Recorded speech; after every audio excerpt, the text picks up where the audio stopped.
Snow, ice, and 400 miles of pure Alaskan wilderness. This road is as remote as it gets. It's that perfect mix of excitement and what did we just get ourselves into? Every mile could bring something new. One thing's for sure, this is gonna be an epic ride. My God, yeah, scary! Yeah, this is white knuckle driving. I'm cold. It's so magical. I can't feel my hands. So cold, but look at Arctic foxes. Here, Mr. Polar Bear. Here goes. Yeah, it's starting to get more than a little worrying. You see Crystal all curled up. It's getting pretty cold in here. This might be our only heat source for tonight. If you don't hear from us in a week, we probably died. After 7 months to 8 months on the road, we're finally here at the gateway to the Arctic. The Dalton Highway. To Prudhoe Bay. How does it feel? It's exciting. This is definitely our biggest adventure yet. We've been waiting for this moment since we started this adventure. Even since before we knew that we were going to be doing this. And we knew we were going to be doing this in the winter. So it's going to be a wild adventure. We already did the Dempster Highway in the Yukon, so make sure to go check that one out. And now we're doing the sister highway here in Alaska in the winter. Yeah. This highway is the furthest north highway in North America. It also has the highest elevation pass in Alaska, so there's going to be some crazy Arctic conditions. There's a chance of seeing muskox, Arctic fox, and if we're lucky, even polar bear.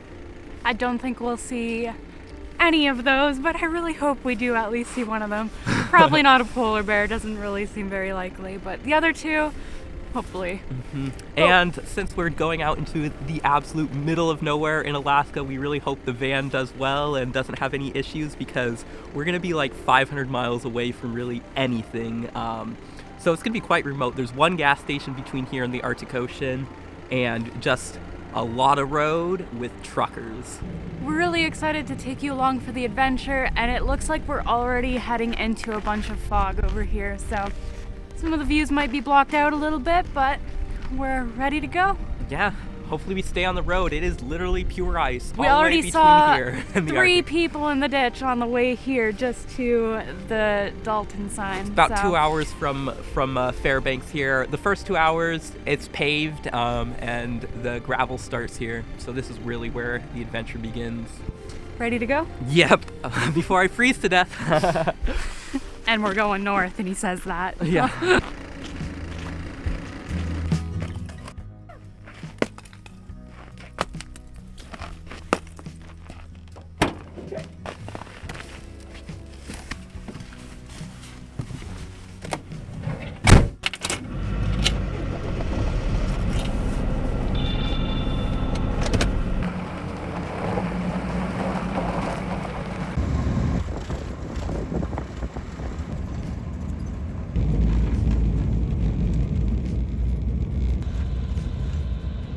We already seem to have our first issue of being on the road for 5 minutes. Yeah. Will, want to talk about what happened here? We stopped on a hill. Don't stop on a hill. And what happens when you stop on a hill? We have problems getting going. It's a little bit of a trouble when you get put on a hill. Our van weighs a lot, and this is pure ice. Everything here is pure ice. And so when you try to start on a hill, the van just spins. We're gonna have to go fully sideways and then get a little momentum. Oh my God.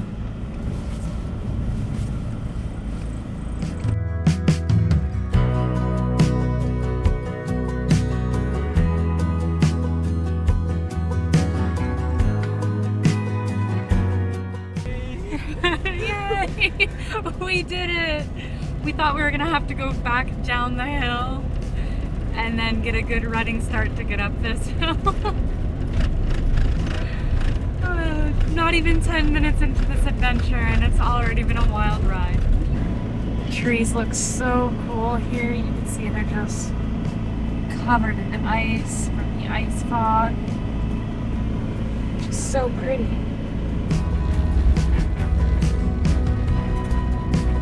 So it seems like when we go up the hill, we're sliding on little, like I think on the traction control, like we'll get in, and I'm so glad we have it, but then like sometimes it feels like you're losing power, which is a little freaky. Sometimes I can't tell if you're the one actually slowing down or if it's the van, and I just kind of sit here anxiously, like, Yeah. I don't know what's happening, and I'm too scared to ask because I don't know if I want to know the answer. Yeah, it looks like I can flip off traction control, and then we'll start fidgeting a little bit, but I can keep momentum if needed. But yeah, I think this is already shaping up to be the adventure of a lifetime. So this will be fun. I'm sure it'll be stories for years. Oh yeah.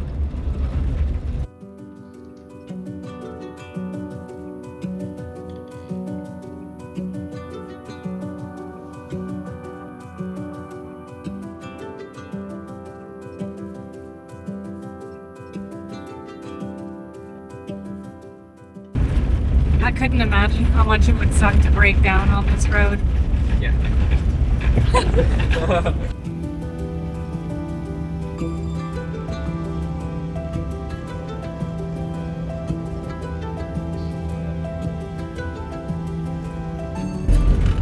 We sliding? No. Oh. What? Fishtailing. It's always a little scary. I didn't feel it that time. I felt it the time I asked for like sliding. Were we not fishtailing when I asked? A little bit probably. I don't know. It's going up the hill. It's really seems to be a problem. I think our van, it's just so heavy, and even though we have good tires, it's just like this road seems to be pure ice. I think, like, I don't know, are you feeling like that kind of like, I don't know, slidey feeling? Yeah, I feel it every once in a while.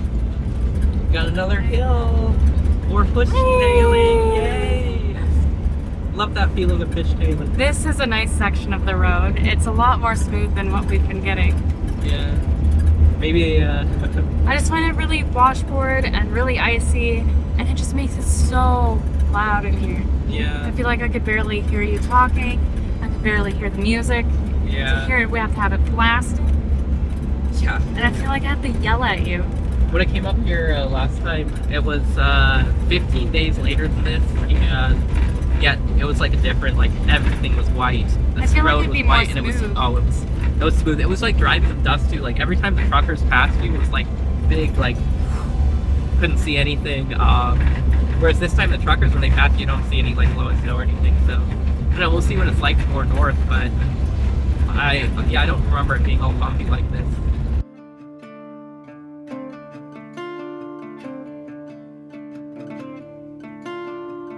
Flying in the ice fog really caused some problems. I kept wanting to land because the sensors and the camera all frosted up, and it was a real pain to get it to come back without just auto landing. You can see the lens here, it's very frosty. So I guess we can't fly it in the ice fog then. Yeah, it doesn't really like being flown in the ice fog. We'll have to be careful. And then also there's not many pullouts, and so finding a place to stop to bring it down is a little sketch. Yeah. The truckers sometimes fly on this road because they have to get up the hill and they have to have momentum, so it's a little sketch. After miles of bumpy, ice-covered roads, we finally made it to the Yukon River, one of the most legendary rivers in North America, stretching over 1,900 miles. Right now, it's not fully frozen. Instead, the surface is adorned with unique formations known as pancake ice, circular slabs that gently drift with the current. In summer, this river serves as a vital lifeline for remote communities, but in winter, it transforms into a realm of harsh beauty.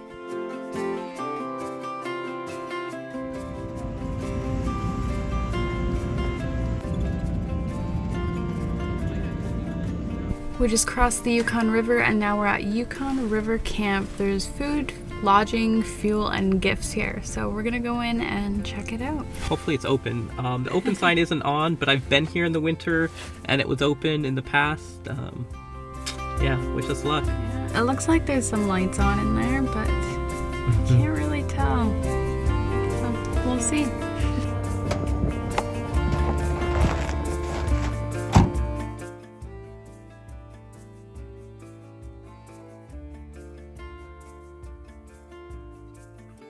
So we just went in and checked it out. There's not a whole lot in there, but there's some treats. The cookies looked really delicious. Yeah. But we're trying to be good, so we didn't get any. There's souvenirs and stuff. I was tempted to get one of the enamel pins, but I already have an Arctic Circle enamel pin from when we went up the Dalton Highway in the Yukon. It looks like there's some drinking water here as well. And we're also having some power issues, which is not good. Yeah, this could make or break our trip up north. Yeah, we might either have to just go really fast and we were planning to take our time and see the sights, or we might have to actually turn around too. I have a heat lamp for the batteries to keep them warm while they charge, but it uses a lot of power. It uses more power than we generate while driving. And it takes a long time to heat them up in the morning. So like I ran it for about an hour this morning, the heat lamp, and it didn't get the batteries warm enough, even that. And so yeah, we're gonna have to see what we can do on that front. And we need enough power to run our heat. Yeah. So, and our fridge, so our food doesn't go bad. And we don't want to be living in an ice box for this week-long adventure. Yeah. So we're at what, 75% battery right now? Yep. Like it's day one and we're at 75% battery, so it's not looking too good. Yeah, not ideal. I guess we'll figure out by tonight whether or not we can make it all the way up, or if we're gonna have to expedite this trip. Yeah. Hopefully. Fingers crossed. Yeah, I'm gonna try a few things. Yeah, even if we ran the lamp the whole time we were driving, like what would that look like? So we would lose a little. That's what we're gonna try. We're gonna run the lamp a little bit while we're driving, because it keeps up with the power, but it just won't charge the battery. So it covers the draw when the van's running, and so we'll only be going down about 5 amps an hour. At that rate, we have 300 amp hours of battery, so that's not too bad. And so maybe after running for 2 hours, the light, it'll be warm enough to be able to charge the battery, and then we could get another 2 hours of charge, and that hopefully would be enough to work. But and how much percentage does the fridge and the heat take up every night? So it looked like it used about 8% over the night. So if we ration our power, we could make it, but we also don't want to be uncomfortable. Yeah, so we'll see what happens, but we're gonna try to do what we can, and probably we're really gonna have to limit Starlink usage now for sure. Yeah, it looks like we're gonna have zero Wi-Fi this entire trip. Yeah. We might have to put it up just to be able to message our parents and be like, hey, we're not gonna have any service for a week, so if you don't hear from us in a week, we probably died. Yeah. But yeah, anyways, we're gonna make some lunch here. We're gonna make some soup to warm up a little bit. It's pretty chilly outside, but it's not as bad as it could be. For sure. We're gonna have some soup and maybe grilled cheese. We'll see.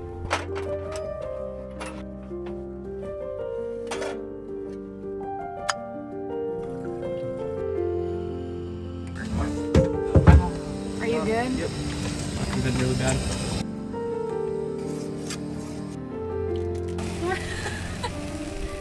Will just lost all the cheese out of the grilled cheese sandwich. Lunch is served. We have our Starlink up, so we've been like trying to do everything we need to do on our phone real quick in case we can't use our phones or have any internet for the next 7 days. Yeah, Starlink uses a crazy amount of power too, so if we're being power conscious, we gotta keep away from the internet. But it's good, we need a bit of a technology cleanse. So guess we get one, want it or not.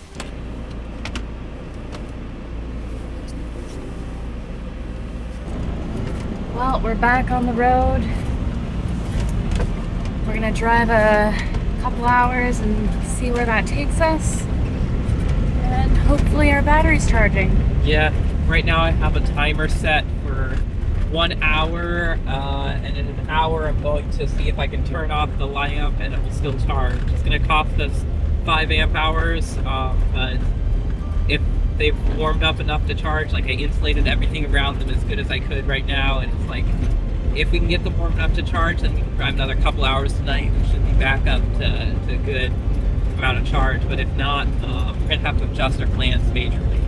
We just passed a snowplow, and it looks like they actually take snow from the snowbanks off the side of the road and put it onto the road.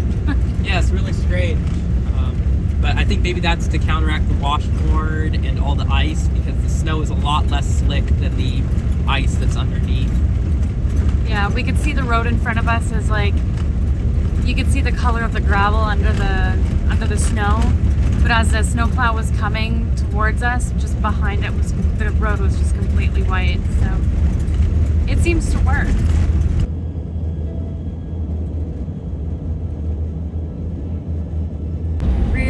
Really don't like when the trucks pass by us on this road.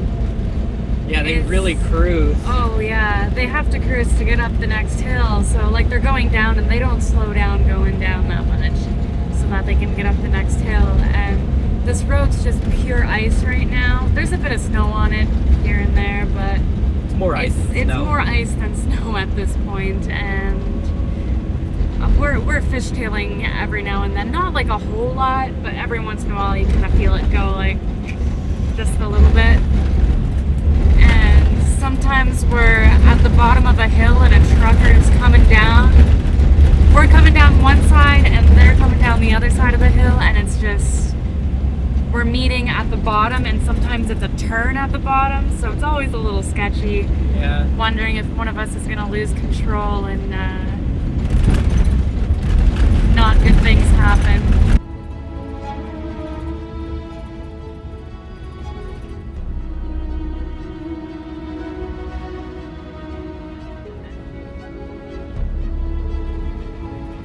My God, that was scary.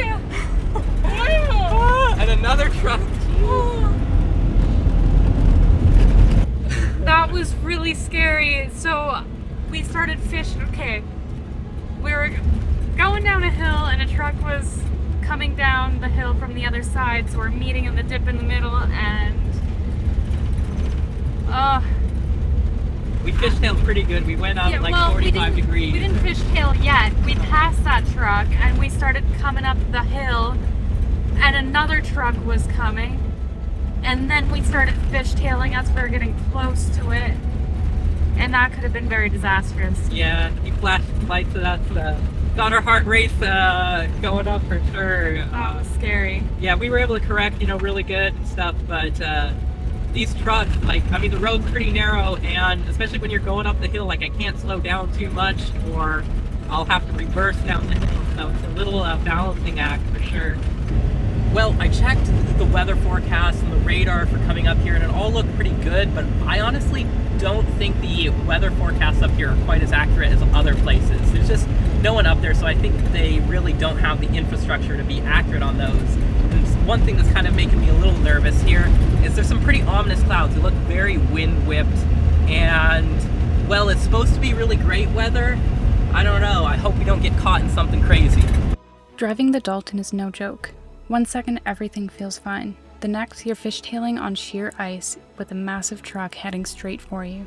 Out here, the road is unforgiving, and one wrong move could make the difference between making it through.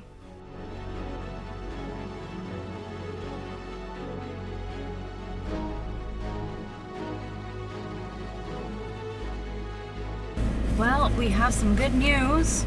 Yeah. We are charging. Our van is charging.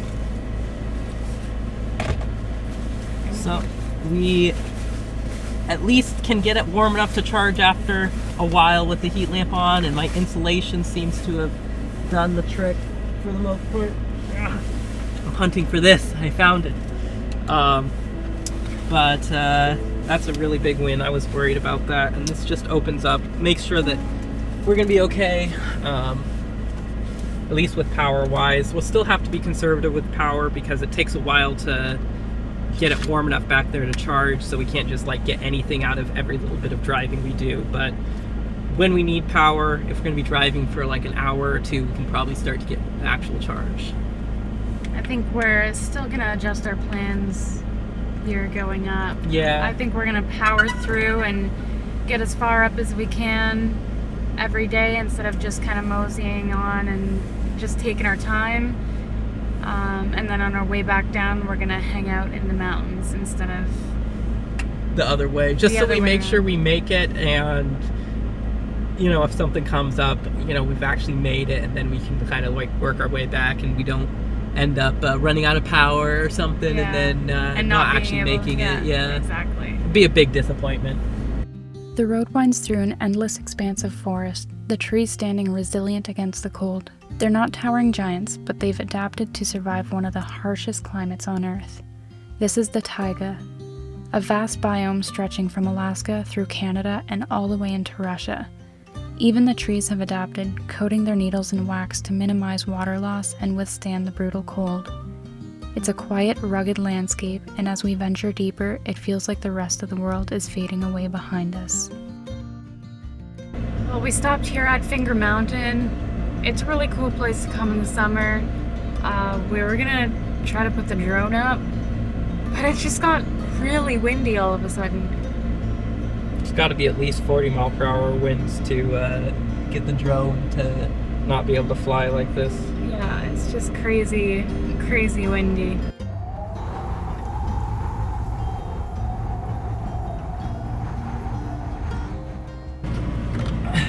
Door's frozen shut. Come on.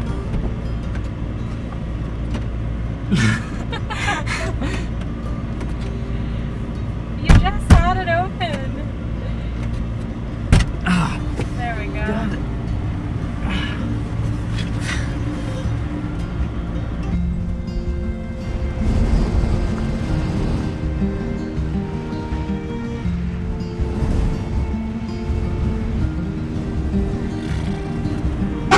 Blustery. Thinks there's a bit of a drift down here. Maybe we should reverse up it. Yeah, we'll make it. Alright. Okay, here goes.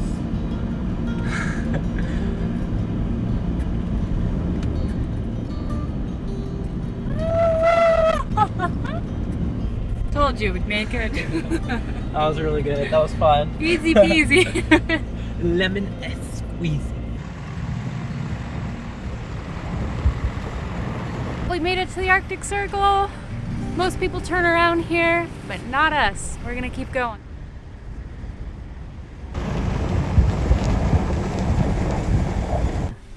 Well, we made it to our spot for the night. We drove about an hour past the Arctic Circle sign Yeah. in the dark, maybe an hour and a half, an hour and a half. We're about half an hour from Coldfoot or so, and we just found a pullout off the highway here. It's a little more off the highway, so it's kind of nice. I had a lot of trouble sleeping last night with all the truckers going by and being right on the side of the highway. They'd go by and you'd kind of feel the van shake a little bit, so hopefully being a little more off the highway helps. It'll still be loud, but at least we won't get the van shake as much. But just drinking some water because I'm thirsty. It's like my water baby.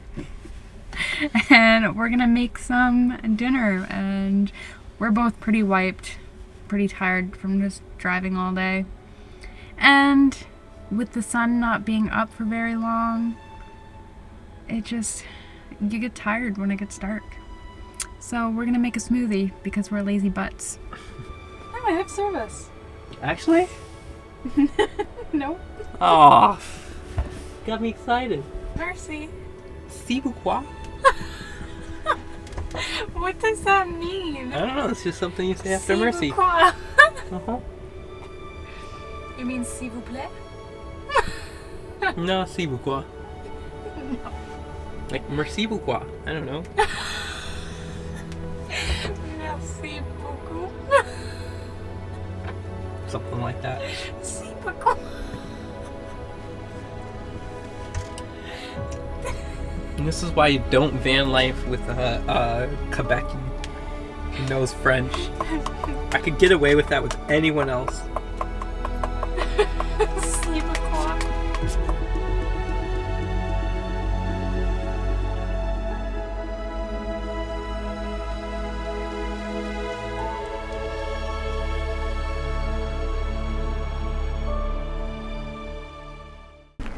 Good morning. Good morning. We are about half an hour from Coldfoot. We're gonna keep pushing on and drive as far as we can today.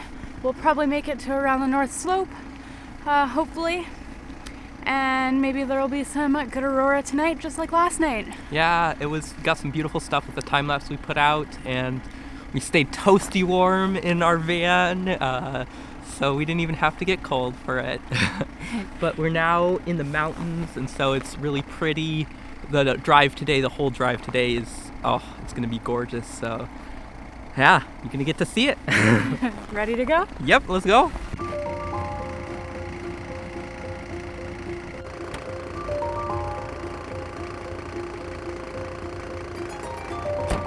Sometimes we have to wipe down our windows from the inside. At least the van's been running for a few minutes, so it's not ice anymore.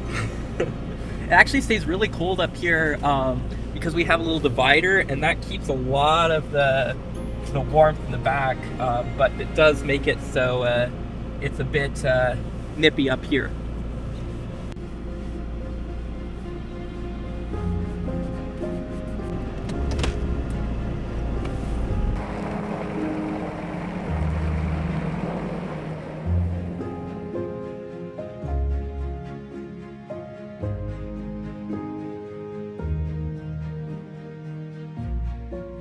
As we approach Coldfoot, we enter a place rich in history and natural beauty. Established around 1900 as a mining camp originally named Slate Creek, Coldfoot earned its current name from the prospectors who, facing harsh conditions, often got cold feet and turned back. Today it serves as a vital stop along the Dalton Highway, offering travelers essential services like fuel, food, and lodging.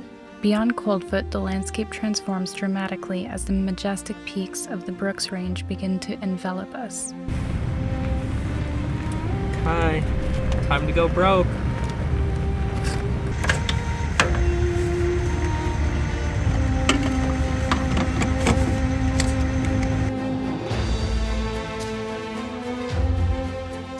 Well, we made it to Coldfoot. There's not a whole lot here.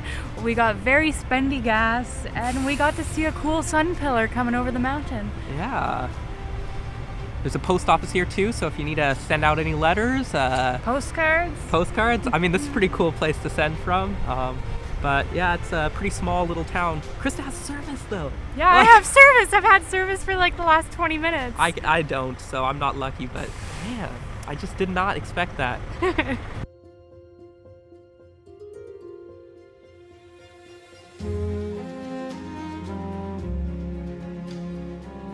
We were talking to one of the truckers, and he was just up in Prudhoe Bay yesterday. 2 days ago. 2 days ago, and said he saw a polar bear up there.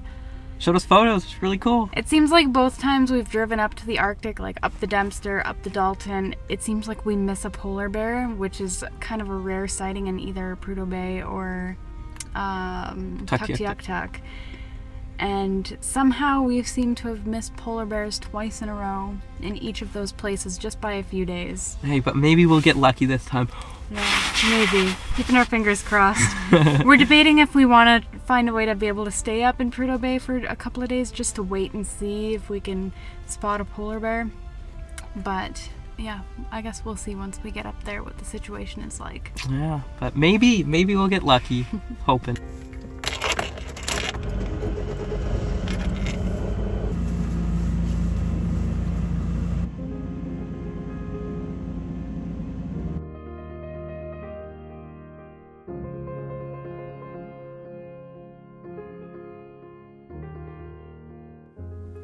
As we journey through the Brooks Range, we are met with towering peaks, their jagged edges dusted with snow, while frozen lakes shimmer under the soft winter light. It's vast, silent, and humbling. Just us, the road, and the sheer enormity of this landscape stretching 700 miles across northern Alaska into Canada.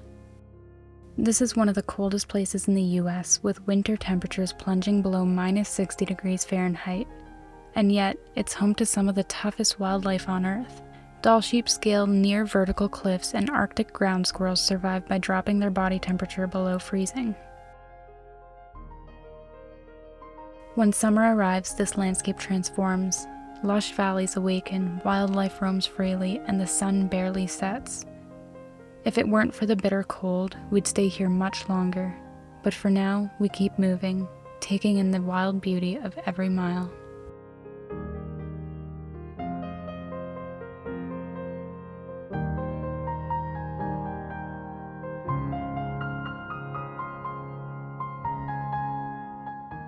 Well, we drove a little further. We're stopping to have some lunch. It's about 1:30 right now, and we gotta eat. We're just gonna make some ramen. We're kind of on a tight budget right now. Yeah. So ramen for lunch and then something else later for dinner. But we're about ready to head up Adigan Pass. How far would you say we're gonna go? Probably another like couple hours or something. It's it's what, 1:30? Yeah, it's to 1:30. something like that. And so if we drive too much further, we'll be getting into the dark. But we definitely want to go over the pass in the daylight. It's one of the most extreme passes probably anywhere in the world. It's the highest elevation pass in Alaska, and it's the trucks just go flying on it because they have to have momentum to get up. So it's a little sketch. Definitely the most dangerous part of this whole trip, but it's also gorgeous, and we've got good weather right now. It's starting to snow a little bit, so hopefully it's not a storm or whiteout up there, but shouldn't be too bad.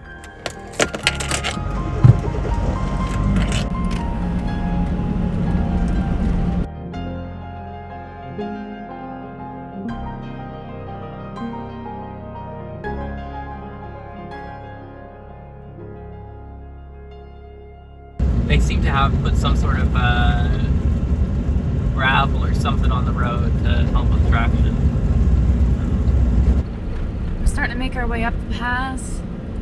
I love the mountains, but I hate driving through the mountains or up passes.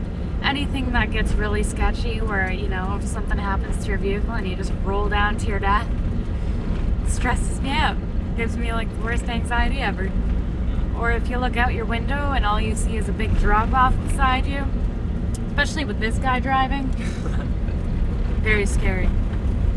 I think we got lucky here, at least Krista got lucky here. We're following an oversized load up that we can't pass, so we're going about 15 miles per hour.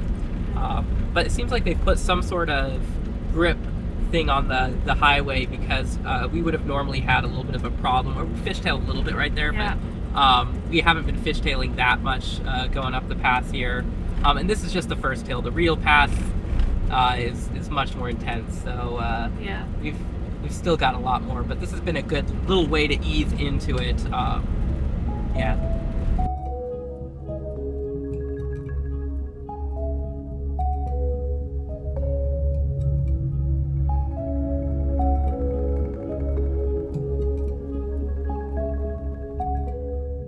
Guess what?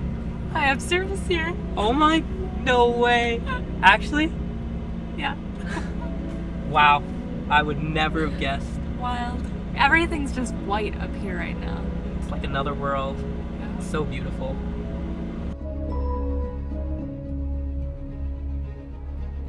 Soon we start winding our way up Adigan Pass. This remote and icy gateway through the Brooks Range is the highest elevation road in all of Alaska. This time of year, the pass is a mix of beauty and danger. The steep grade can be extremely icy, so truckers have to build up a lot of speed to make it all the way up to the top. As we rise into the mountains, the view becomes increasingly spectacular. This is a kind of drive that makes you feel small, yet so completely alive. We're slowly making our way down Adigan Pass. So far, I didn't find it too bad. The only sketchy part is the fact that the roads are icy and the truckers go real fast. Other than that, like if I compared it to other mountain roads I've been on, I don't feel as nervous. Usually I'm like yelling at him 20 times to slow down and look at the road, but I didn't find this one as sketchy in that sense. I think it comes down to the weather. Like, we got perfect conditions. I mean, it's very cold right now, but it's What? not. It's not cold at all. Are you Okay. kidding? Well, I feel like it's cold. But you know, if you get whiteout, if you get a lot of snow, a blizzard, I could see how it could be really easy to lose track of the road because everything's white, and so you could easily drive off. Like right where we're parked, it looked like a truck went off recently. Yeah. But it's not bad. What do you think of the view, though? It's beautiful. The view is gorgeous. The light on the mountains right now with the snow is absolutely stunning. Yeah, and so we're going to continue down into the North Slope, and this is where the Arctic really begins. The North Slope is this giant slope that slopes down to the Arctic Ocean, and it's the home of Arctic foxes, polar bears, so it's like actually Arctic. You know, people say Alaska's Arctic. Nah, this is where it starts.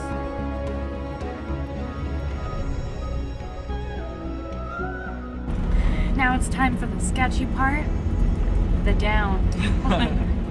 We shifted it into low gear. I need to change out the brakes on the van. They're starting to squeak, which, yeah. It hurts the ears so much. Yeah, and it's probably bad. I don't want to wear down and have to change the whole calipers and everything. But shifted into a low gear, letting the engine do the work, and doing good. It is so pretty. The glow down on the North Slope. Oof. It's this beautiful orange pink. One of my favorite colors. Crossing into the North Slope feels like stepping into another world. The land stretches endlessly, a frozen expanse shaped by wind and time. The tundra rolls in soft, undulating waves, covered in snow that seem to glow under the vast Arctic sky, sometimes pale and delicate, other times heavy with storm clouds. There are no forests, no towering peaks, just a world reduced to its rawest elements. The wind moves like a sculptor, carving ripples into the snow, shifting the landscape with each passing gust. It's empty yet alive, silent yet powerful. There's a beauty here that can't be captured, only felt in the stillness of the Arctic winter.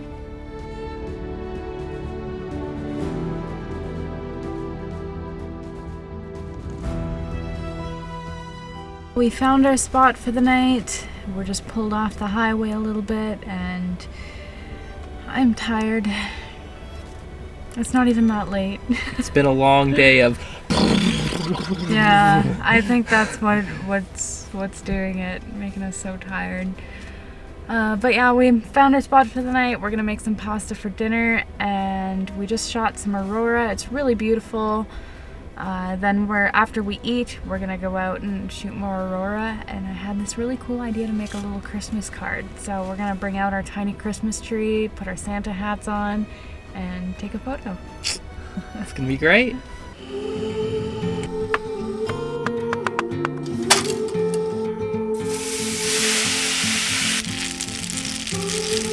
So I tried to make some brown butter pasta with garlic, but the garlic, as you can see, got a little black, a little more flame grilled than I was hoping.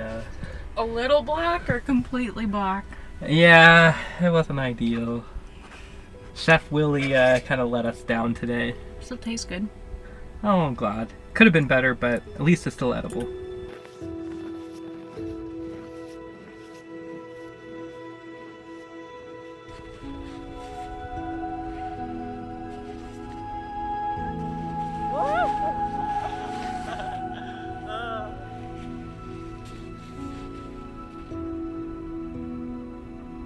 The aurora is sometimes almost still. Other times it shifts and twists, constantly changing, never the same twice. Out here, the night doesn't just fall, it transforms as the sky performs its silent, mesmerizing dance.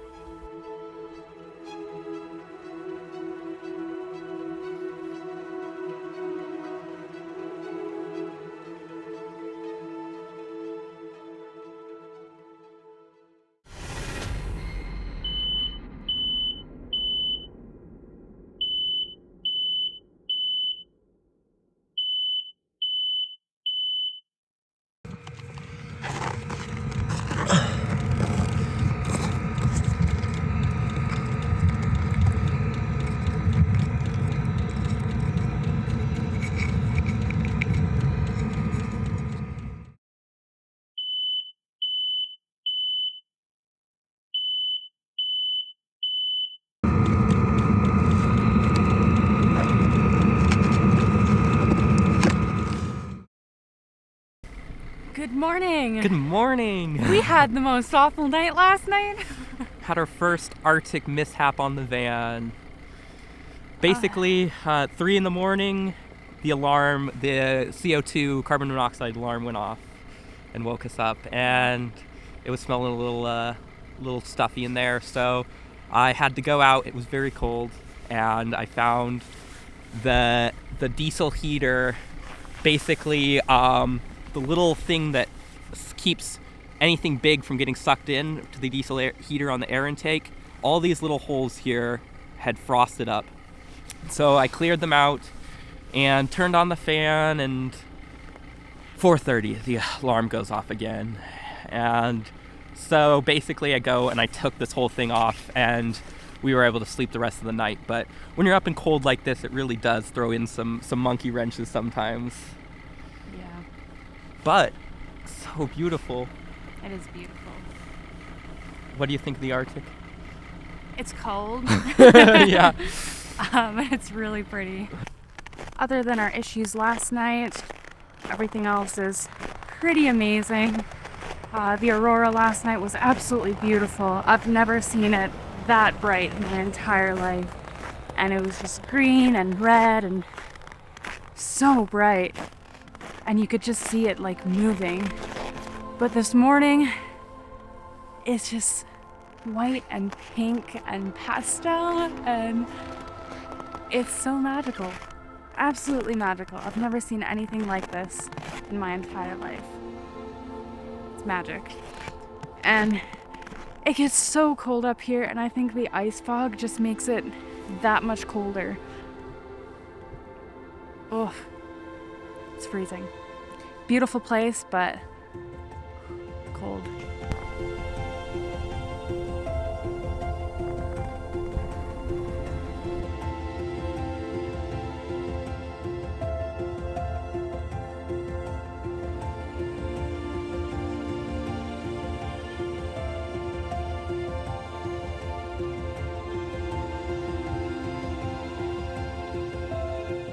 One of the most scary things about bringing your vehicle to the Arctic and sleeping in it is, will it start in the morning? Because cold weather can really make it hard for engines to start, and you don't want to get stranded up here. So we're gonna run the glow plugs for a few minutes. They essentially heat up the diesel, and not a few minutes, a few seconds. And when the light goes off, we're gonna try. Here goes.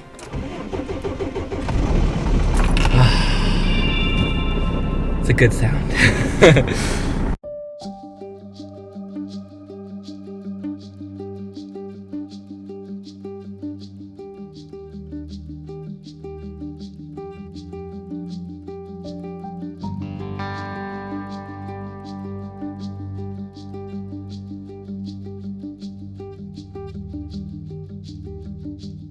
Driving through Alaska's North Slope in winter is like entering a realm sculpted by the extreme cold. Here, winter temperatures can plummet to astonishing lows, and the phenomenon of ice fog becomes a constant companion. This dense fog forms when water vapor meets the frigid air, creating a veil of suspended ice crystals that can obscure visibility and trap colder air near the surface. Through the ice fog, everything looks surreal, muted, hazy, almost dreamlike.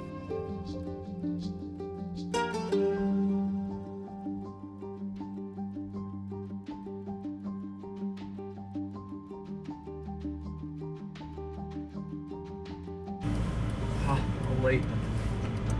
Uh-oh. Uh-oh. Oh, No. no. Let's see. No. Oh, look at there's a... Oh, it's a raven.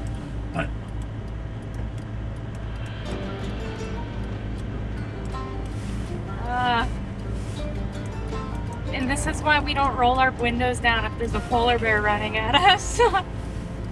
Ah. Oh my god.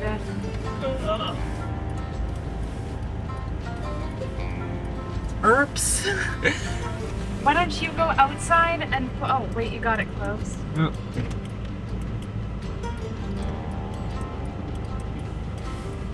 Close-ish. Uh-oh. Well, might have to like tape it up or something because it doesn't seem to be holding up. Or I might have to take the door apart. No, not again. Yeah. We've already had problems with this, but I replaced the window regulator little plastic clip. But I think the ice broke it, and all the cold makes everything so fragile. So, oh well.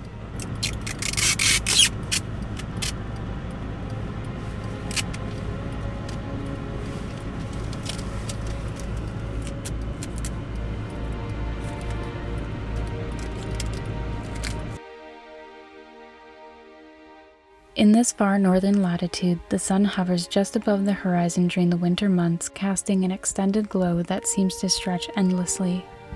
This perpetual golden hour bathes the landscape in soft, warm light, enhancing the stark beauty of the frozen tundra. It's a world shaped by cold and light, shifting with every mile we drive.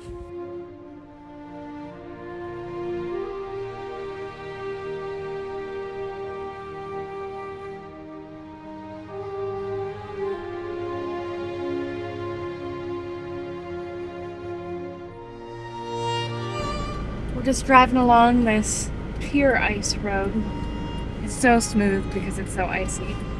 And we finally saw a group of muskox just off the side of the road. And it's one of the animals on our Alaska road trip bingo, so we get to check it off. And I also realized that we saw the Arctic Circle already, so we can also check that off. Yeah.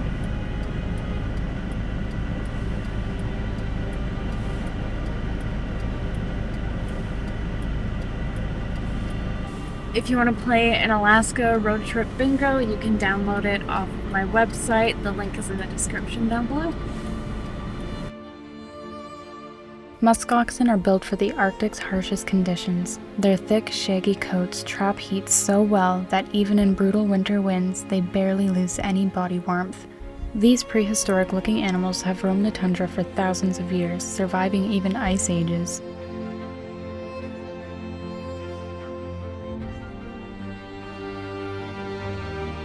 It's a strange feeling driving on a road so slick and glassy you could almost skate on it.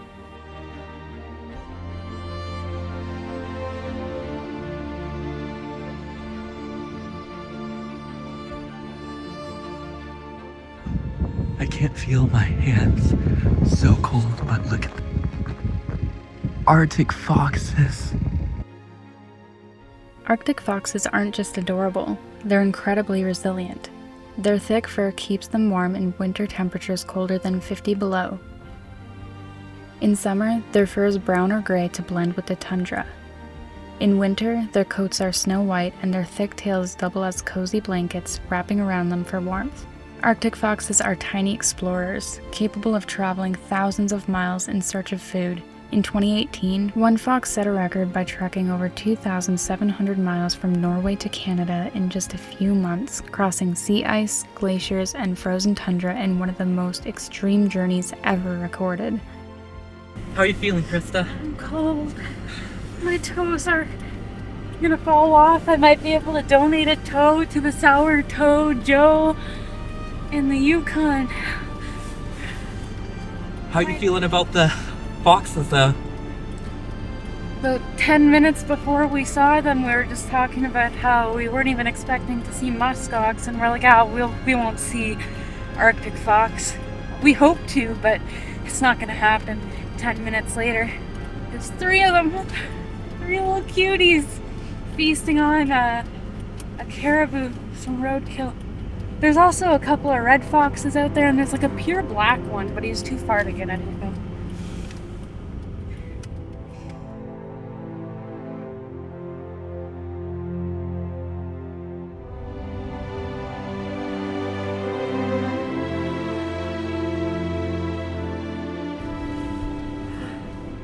And once again, we can check off an animal on the road trip bingo. 2 of them, because we saw red foxes too. So let's edit, go here, duplicate, put it on the red fox. Did we see a snowshoe here? Yeah, we did actually. So we can, oh look at that, means we got a bingo! Yeah! we can cross off our Arctic fox. Now, if we saw the grizzly and the black bear, I'm surprised we haven't seen any bears in Alaska, but we did come up for the winter, so. Now we just, well, very unlikely we'll see a polar bear, but, and beluga, that's out the window already. But.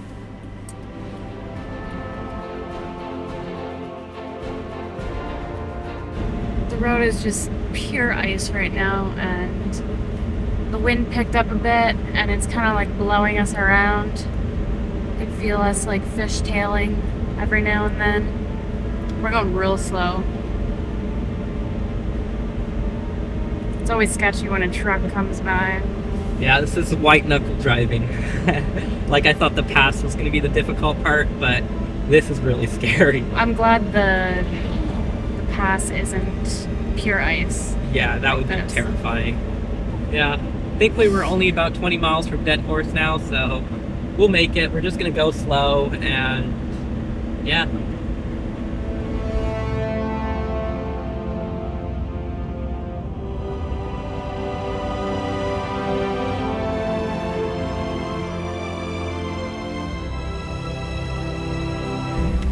Uh-oh. We got E8 on the diesel heater. Yeah, this is a little worrying. Not the place you want to have heater troubles. Hose out there isn't clogged or something because it's not really blowing much. I think it just shut off completely. It's still showing on the what do you call it? The exhaust is blowing. I think it was just taking a little while to turn on.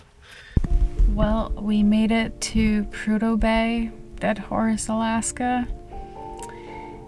It's pretty dark out, but it's not super late, and it's pretty chilly outside. And we just found our spot for the night, and we turned on our heater, and it just stopped blowing hot air. Yay. Will went outside to check, and it seemed like it was working. He came back in, and now we're getting an error code on it. So this is fun. Not ideal. We'll try again. Not ideal at all.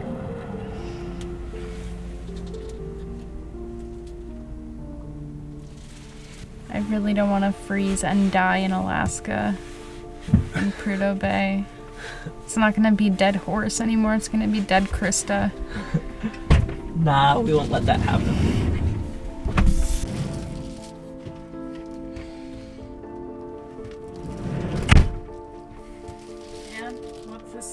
I don't know.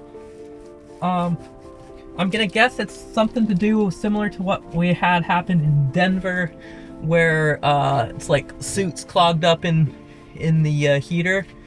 You spent like 5 hours cleaning that out there. Yeah, that was a unfortunate thing. But hopefully we can keep it working. And it got really smoky in here when that happened. Yeah, so I don't know. That's just my best guess, but I can do some looking. It gave the error code E8. And sometimes it's just finicky about starting and stuff. So, like these Chinese diesel heaters, occasionally will get finicky. So we'll see what happens. Its exhaust is blowing smoke, so that normally means that the glow plug is working, but it's just not sending out any heat right now. Which heat's the important part, not the exhaust blowing smoke. It's not as bad as I thought.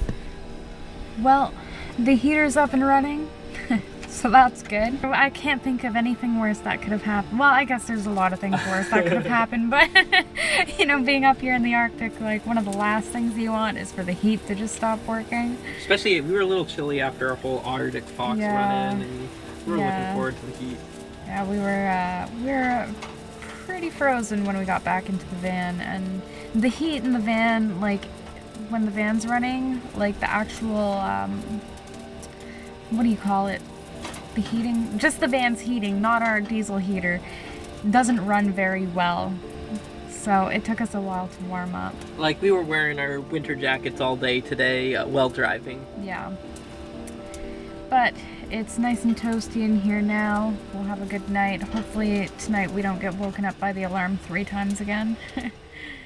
But we're just, we had some dinner and now we're just having some toast and watching some Big Bang Theory before we head to bed, and we'll see you tomorrow. Good night.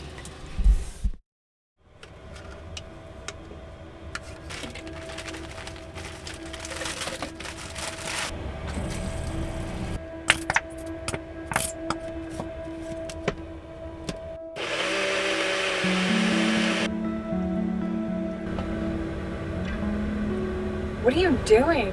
Mixing my coffee and my smoothie. It's gonna be delicious. That's disgusting. I don't know. It's like a Dutch Bros coffee smoothie drink. It's gonna be so good. Mmm. Mmm. Stop being so dramatic. It's probably not even that good. Yeah, it wasn't quite as good as I was hoping, but. Will likes to do this thing where when he tries something new or makes some sort of a weird concoction, he acts like it tastes better than it does, and he's super dramatic about it, and he's like, this is so good. And I always call him out on it, and he's like, yeah, it wasn't that good. Every time. Sometimes it works to make me think it's good. Ouch. Welcome to a reality of van life every single day. Bang! Bang! Story time! Bang! Story time! Oh no. Oh, this is a good story. No, it's not. So we were in Valdez, and Sorry, Krista's mom and dad. yeah, we were in Valdez, and we were parked at a pullout for the night, and our friends were also parked there. But I was doing some journaling, and I couldn't find my pen that I do my journaling with, and it was the pen that I always use. And I was getting frustrated because I couldn't find it, and it was nowhere to be found. I tore the bed apart, I looked all over the counters, and then eventually I saw it down in the crack between, like over here, between the doors on the bed. So I dug down there for it, really excited, stuck my arm down, got it out. I was like, yay! And I got up and smashed my head on the corner of the cupboards, and it hurt so much. I started crying, and I was balled up on the bed in so much pain, and Will's there comforting me, and eventually when I sat up, my hands were just covered in blood. It wasn't funny at the moment, but looking back now, I was totally fine. But just the spot that I hit on my head, just like, your head tends to bleed a lot, so it looked worse than it actually was. Still was very scary. Yeah. Don't do was it scary. again. Our friends in the van next to us, Ken's, she's a nurse, so I feel like I could have got some help there if it was, if anything was worse than it was. Well, I just had a really rough, probably almost hour. How long would you say that was? I'd say it was probably more than an hour. More than an hour. I was putting my contacts in for the day, and one of my contacts, I don't know when, it probably tore yesterday when I took them out, but I put it in my eye and it just ripped. And the one piece, this tiny piece came out, but this piece stayed in my eye, and I just could not get it out. I tried everything. I tried like massaging, and I tried making myself cry a lot, and spent like a good hour or so trying to get it out of my eye. So today I am going to be wearing glasses because I'm not sticking contacts back in my eye today after that. My eye is still irritated, and it still feels like there's a piece in there, but we puzzled this back together and determined that it's all out. They don't make these to scrape the inside. Doesn't do a very good job. The outside doesn't even need any scraping. Yep, you get started.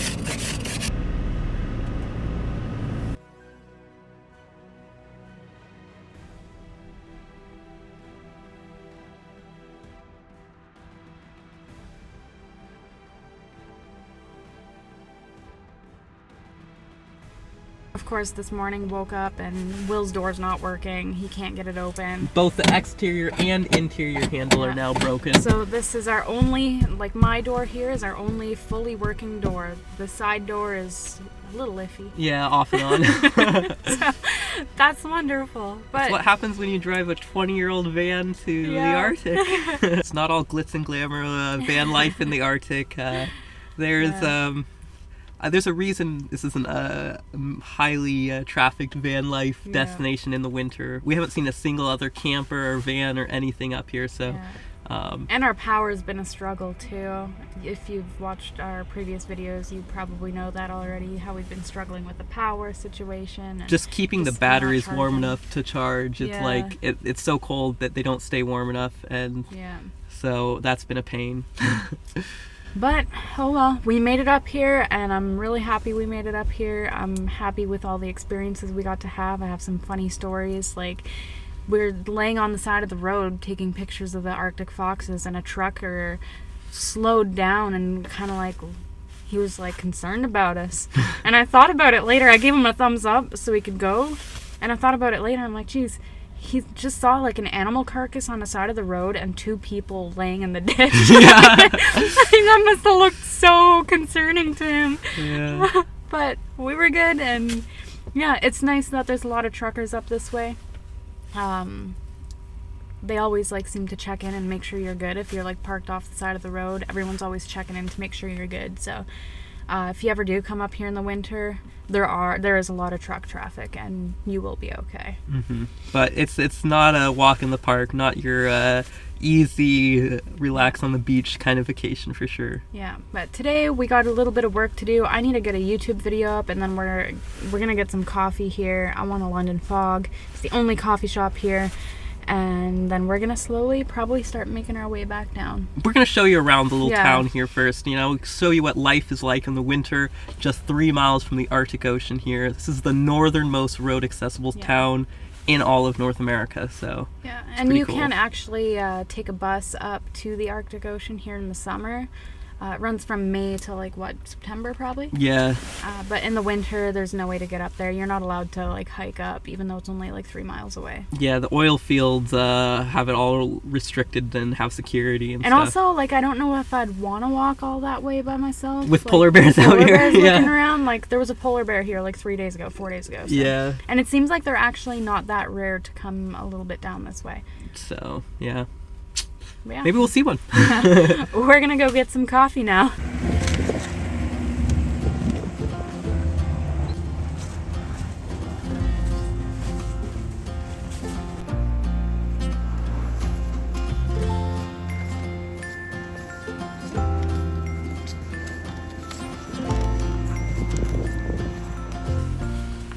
We just got back from exploring the Aurora. I noticed on the way in they have these big what would you call that? Like charging racks. Yeah, charging racks. So if you're not from a place that gets cold and snowy, like Canada or Alaska, or I don't know, maybe people in like Norway do this too. But, yeah, I'm sure.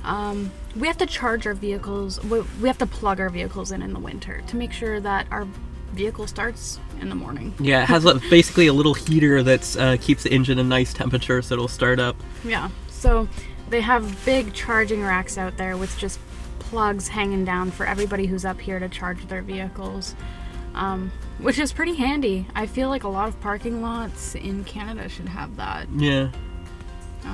It might not have to be that extreme, but just for some people who might need it. But yeah, we went in, we explored the Aurora. The coffee was good, surprisingly not super expensive. There was a grab-and-go cafe. They had cookies that were like 75 cents, which was awesome. They were so delicious. We got the cranberry white chocolate chip ones. So good. And then we tried climbing to the top floor to see the Arctic Ocean. The top floor was the 3rd floor, so it wasn't that high, and it's snowing out. Everything's just white, so of course we didn't see it. Maybe on a clear day. Like if you come out here and you don't want to pay for the tour, maybe you can get a glimpse of it by climbing up the top floor of the Aurora. Yeah. I think I'd be more disappointed about not seeing the Arctic Ocean if we hadn't already seen it in the Northwest Territories already. Definitely. But since we already seen it, it's not too big of a deal to not be able to see it up here. But yeah, make sure you go check out that video if you haven't already. We drove all the way up the Dalton Highway and we swam in the Arctic Ocean. It's a lot of fun. If we were getting to the Arctic Ocean now, it would be, it's more of the Arctic ice sheet, so. Yeah, and we would not be going for a swim this Yeah. time. No, thank you. But yeah, they also, if you want to get a meal up here, you can actually go in here and pay $25 or something like that to like have a whole buffet. Looked like it was pretty good, yeah, probably. They like... have a different menu, it looks like every day. Like they actually have some pretty delicious food up here, I feel. Also prices in the stores, at least in this store, like chocolate bars were $2, not too bad. Other things were not overpriced. Little grab and go was so cheap. Oh like, yeah, the grab and go was so cheap. $6 for an entree, 75 cents for a cookie. Yeah. We stopped in the general store last night and there was no prices on anything, so I don't know what the prices are like there. They might be the same, or they might be terrible. So if you go there and chocolate bars are like $6, come here instead. Yeah. It was kind of cool walking through the building. It's like almost feels like a giant dorm or hotel. Apparently a lot of the workers up here, they do 21 days on, 21 days off, so they'll work for a little less than a month and they'll fly home wherever that is for a little less than a month, and they kind of just rotate in and out. So there's actually no like permanent homes up here. People don't like have houses where they have their family. They just come up here, work, and then go back to wherever they have their actual home. So I'm sure that's probably a little hard to do. Yeah. That's got to be tough, a little isolating, but at least, you know, it seems like they have decent Wi-Fi and, you know, good facilities, you know, good services, but yeah, I wouldn't want to do that, I don't think. Yeah, me neither. It'd be a little hard. But I'm sure they make a lot of money. I would hope so. I wonder if I left them over there. The keys? No. I would have saw them when I got on the seat. I always look at the seat. Happened to unlock the van. You always seem to lose the keys. Well, they're in the ignition. Oops. Will always loses the keys. Like, at least 3 times a week. I think we've decided we're gonna stay up here for another night. We're gonna see if we could plug in here and charge up. Our battery went from like, what, 70 something percent yesterday to 50. To like 50 this morning. So we're at half battery and we want to take our time going down, so it's best if we are able to charge up before we start making our way back down. We're going to try to see the Arctic foxes again today, but there's no guarantee they're going to be there again. And they might be there tomorrow anyway. Yeah, So. yeah, they might still be there tomorrow.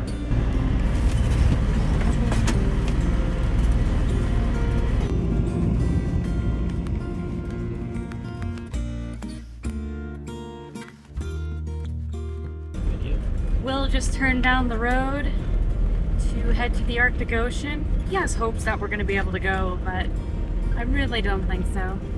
Yeah, it's they supposedly haven't really locked down with security as much that when you come in the summer you have to book your tour like 24 hours in advance, so they can do a background check on you. So I don't think we have much chance of getting in, but hey, we're here, might as well try, right? I wonder why it's so like intense. Security risks on the oil field, I guess, like it's a national security interest. That's fair.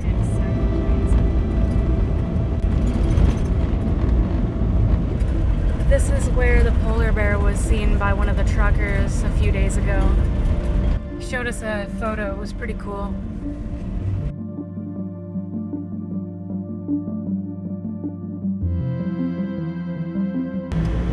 Oh, we're slipping a little bit. Oh, I feel that. Yeah. It's just such an interesting town here. Like, it feels like you're, you know, off near the railroad tracks or something in a normal city, like an industrial area, but the whole town of Prudhoe Bay is that, and it's just warehouse after warehouse after warehouse. Trucks. I don't think I've seen a single car. All trucks. It's really a unique feeling. We're just driving around here, seeing what we can see, but I don't know, it'd be so weird to live up here. Dead Horse feels nothing like a town. There are no cozy homes, no storefronts, just a maze of industrial buildings and oil rigs. Everything here exists to support the oil fields of Prudhoe Bay, named in 1826 by British explorer Sir John Franklin. As for Dead Horse, its origins are debated. Some say it came from Dead Horse Haulers, a transport company, while others claim it traces back to a miner's horse lost to the brutal Arctic conditions. Here, Mr. Polar Bear. Where are you? I think we should go ask some of the construction or workers up here that are in the cafeteria there Yeah. if they've seen any today or yesterday or whatever. Yeah, I think that'd be a good idea. Because you never know. They could be like, yeah, there's one just hanging out over there. Yeah, be really cool. Maybe we just drove by it. They blend in. Oh, yeah.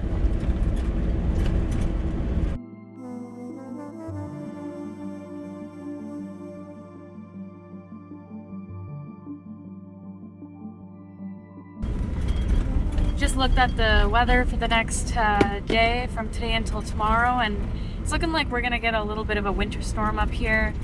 We're expecting about 6 inches of snow, which is quite a bit. It's not a whole lot, but it's still quite a bit of snow. Could be worse. But also it's supposed to get really windy tomorrow, and with the little bit of wind that we had on the way up here the last couple of days, it was pretty sketchy driving on the ice roads.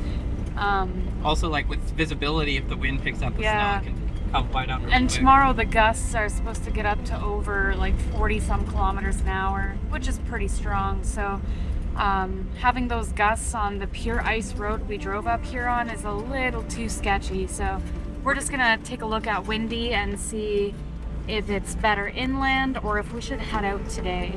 Yeah. Originally we were gonna head out today, but then we decided to stay up here for the whole day and just kind of hang out, but we'll see what Windy tells us. We're back at the Aurora Hotel Cafe place. We're gonna go inside and ask around if anyone has seen any polar bears. Yeah, Because maybe. why not? It's our best bet, I think, in finding any or seeing any. And even if we can get a glimpse of one, I'll be happy. Like, I don't even need a good photo. I mean, Yeah. obviously I'd love to get a good photo, but Just seeing one. just seeing one would enough. be pretty awesome. We also checked the Windy app, and it looks like the wind is only going to be right here in Dead Horse and on the coast, and once you get a few miles inland, it shouldn't be too bad. So we're going to spend the night, and we're going to see if we can get away with plugging in here, so we can charge up our battery a little bit to make sure that we got enough charge to continue the Arctic adventure a little longer. Yay!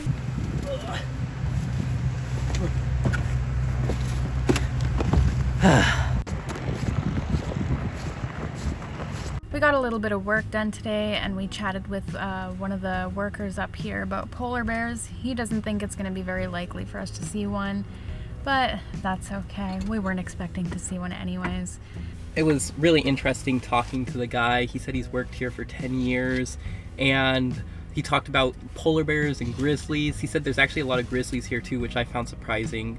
But the polar bears come through in fall and spring mainly, before kind of moving their way out to the ice. He also told us that there's around 10,000 workers here that are like on site at any given time, and that is really impressive. Like, that might be one of the most people, or is probably the most people anywhere in the Arctic, highest concentration.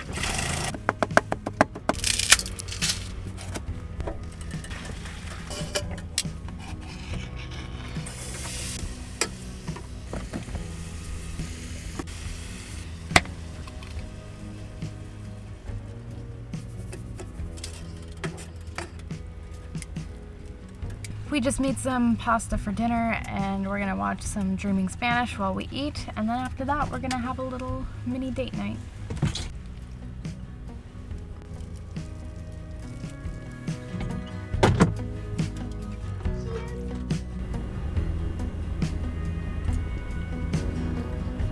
Té favorito.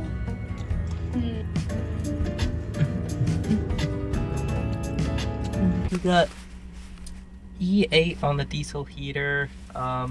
We got this yesterday too, and we were able to get it started back up, but I don't know how many times we'll be able to get it started up. It's really important that we have heat up here, so we're gonna try. I'm gonna keep trying, but Yeah, this is a little worrying. Not the place you want to have heater troubles. Went to turn on our fan. You can start smelling the not good air in here. Yeah. Please work, heater. Please work. And E8 again. It's a low fuel error. We're gonna try to stir her up. Maybe this time will work. Man, I just realized something bad. What? How are we gonna refuel when I can't open my door? Because the fuel door flap has to be accessed by opening my door. That poses an issue. It does pose an issue, so I'm gonna have to take the door apart tomorrow. Yay! In strong winds. Uh-huh. Yay. I'll get it figured out. And we're getting the error code again. Fourth time's the charm, maybe. It's kind of annoying that it takes like, I don't know, 10 minutes or something to actually shoot out the error code. But we'll get it. Well, we're on try number 5 and still getting E8.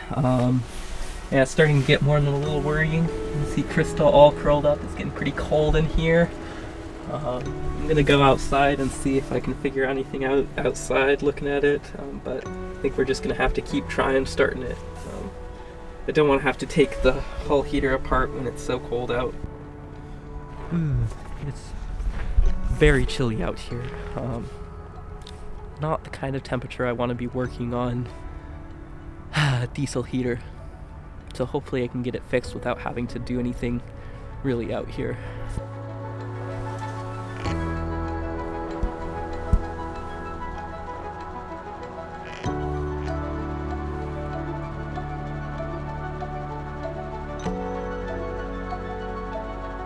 Is that what happened in Colorado? No. Where you had to pull everything out? It's a big job. And it took you like 5 hours? Yeah. No.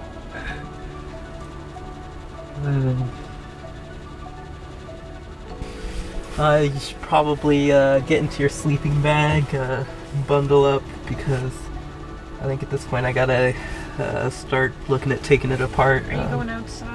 Yeah, I'm gonna go outside first and see what I can do out there, and then I don't know, I might have to come take the seat off and yeah, I don't know. We'll see what happens. But we're gonna give it a whirl. Well, I'm gonna run inside. I'm gonna look at my eye.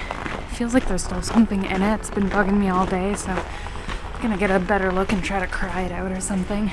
I'm gonna see if the store's still open and get Will a snack. I feel bad. Like, I asked how to help, but he said there's nothing I can do. To just get warm in a sleeping bag.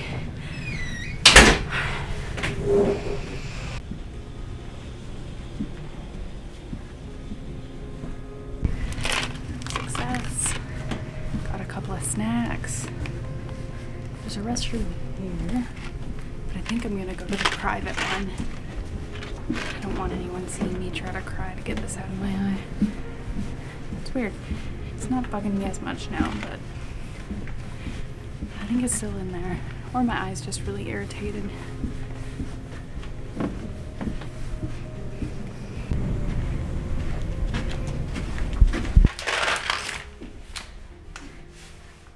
Hello. Okay. I'm gonna keep my glasses on. As much as I like to think I'm not blind, I think my eyesight is actually worse than it used to be. Whatever it is, it feels like it's moving around in there.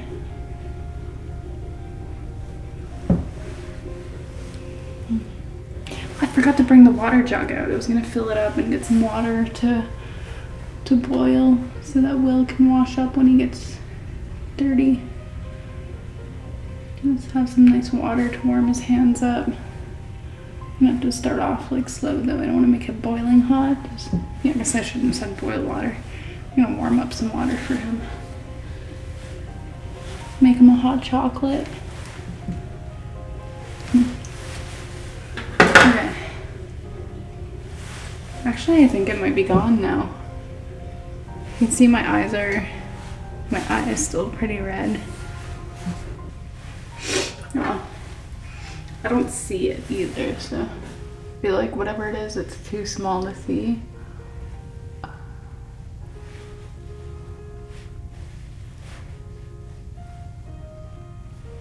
I don't feel it anymore, so if I start to feel it again, I just make myself cry again.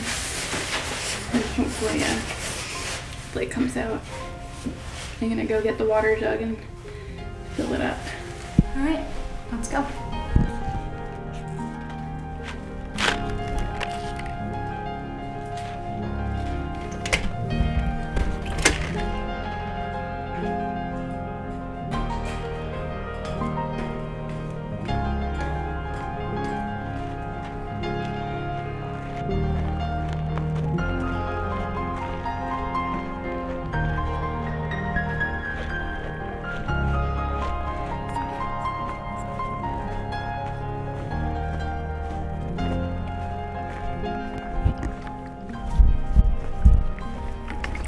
Water jug. I'm gonna go fill it up. So it's actually only minus 10 Celsius outside right now, but it feels like minus 21. And like, you know, being outside in minus 21 is kind of stupid. Bare hands, like you touch metal and it burns. Just realized I didn't lock the door. Yeah. It burns, and I feel so bad for him under there. Like, I don't know if he's wearing gloves or what.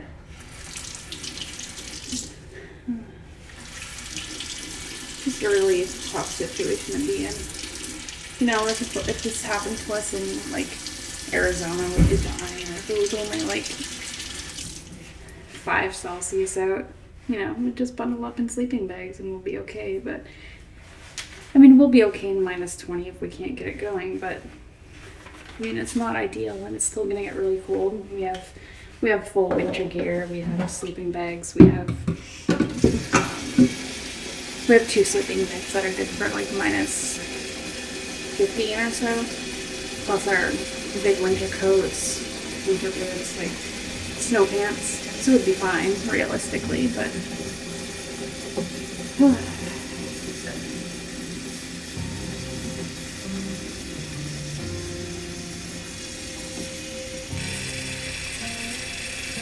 Don't worry, we're not going to drink this water. It's mainly for warming up hands after. I don't know if I trust to drink this. You know, I just realized you could totally just come in here to clean up. And there's running hot water. It'd be so much easier. But at least I got some snacks, and he can choose what he wants. If he wants to clean up in the van or in here. I'm gonna dry my hands good because wet hands out in that cold is not fun.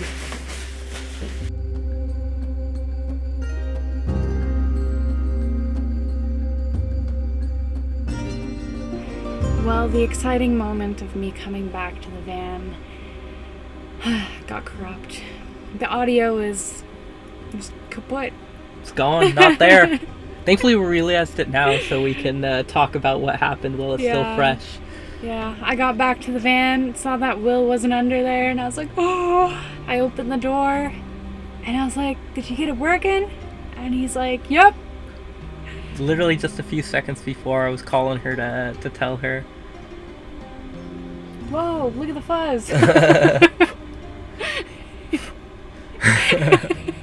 Anyway, I went out there and I actually tried blowing into the air intake, and that was able to kickstart it after a few tries. I was able to start it on the lowest power setting, and that got it going. Though I think this is probably just a temporary fix. I think there's some sort of carbon buildup in the heater, and I'll probably have to take it apart, but hopefully it'll be able to limp on until Fairbanks. We're going to run it at full power all night tonight, which should hopefully like burn off all the carbon, or at least burn off some of the carbon enough to get us to Fairbanks, because oh man, it was not fun out there. Just for the 10 minutes, 15 minutes I was out there, my fingers and toes were already getting so cold, and I would have had to take gloves off to work on it, so...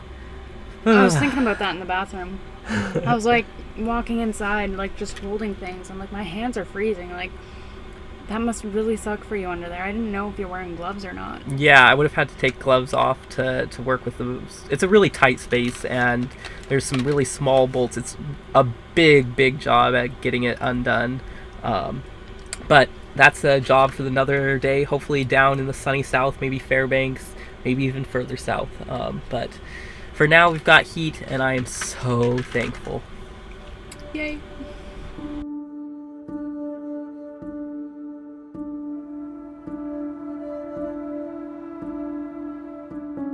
You know, we were hoping to have at least some chill time on this adventure to the Arctic, but we were expecting some things to go wrong, like a thing or two, but not like everything and every day. We're supposed to have a date night tonight. We're gonna watch Logan and make some clay figures again. But we kind of don't have enough time. It's almost bedtime. But we're still gonna make some clay figures, I think, and eat some snacks, and then hopefully have a nice sleep with no alarm tonight. All right, we're gonna make some clay figurines. We've got our clay here, and since we saw some Arctic boxes, this is the one we're gonna make. Or attempt to, at least. We'll see how that goes.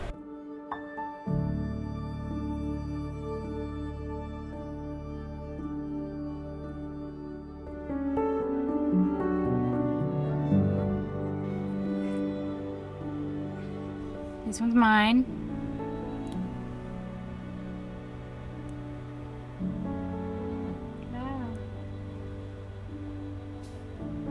This one's Will's. His face. And here's the reference. Neither of them are as cute as the reference, but It was still fun. it's still fun. And And they're they're still cute. really cute.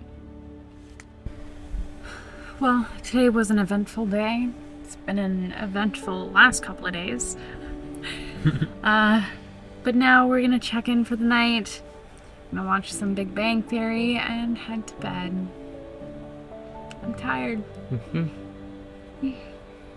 DiCaprio, Romeo and Juliet. Oh, I love me some Leo. And it's gone.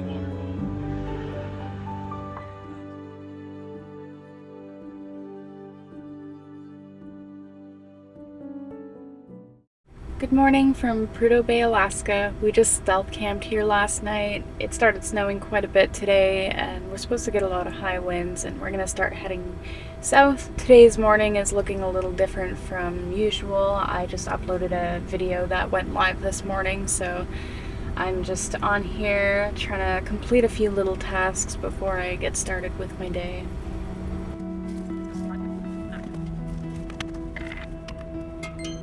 I just got my first Patreon. Already? What? Who? Steve Heilman. What? That's... No way. I can't believe it. That's so fast. Oh, that's so cool. We're currently on a big adventure from Alaska to Argentina, and we've been enjoying sharing every moment along the way with you guys and filming all these videos. And we want to be able to keep doing that, but sometimes YouTube and editing YouTube videos can feel like a full-time job, and it can take away from any tasks that we have to actually make money. And currently, YouTube definitely does not pay the bills, and it won't for a very long time. So we actually put some thought into it and decided to start a Patreon. Now, we're not really expecting anybody to sign up and support us in that way, but it's there if anyone would like to support us for this big adventure. And we weren't expecting to get any Patreons for a long time.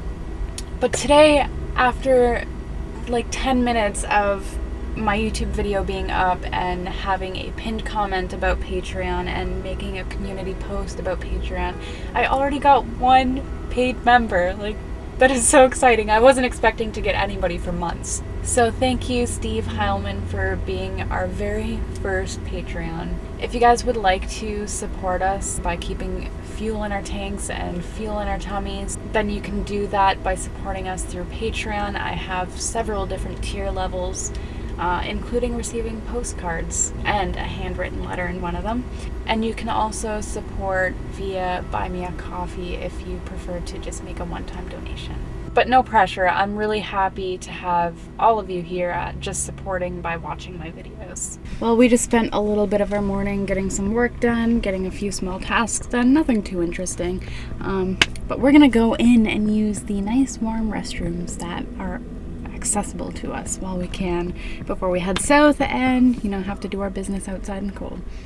So we're gonna do that, and then we're gonna make some breakfast and get on the road. Fix the door. Oh, fix the door, yes.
Well, it's a little hard without being able to open the door because the trim here is kind of stuck up against the dash, but we can kind of pull and get back in behind, and hopefully I can somehow get the door open that way, but it's a little tricky.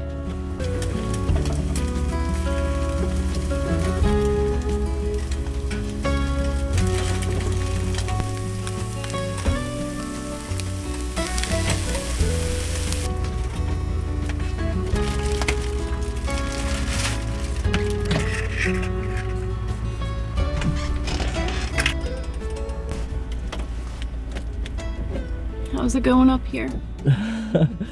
Not great, honestly. This is really tricky. I'm a little stumped right now.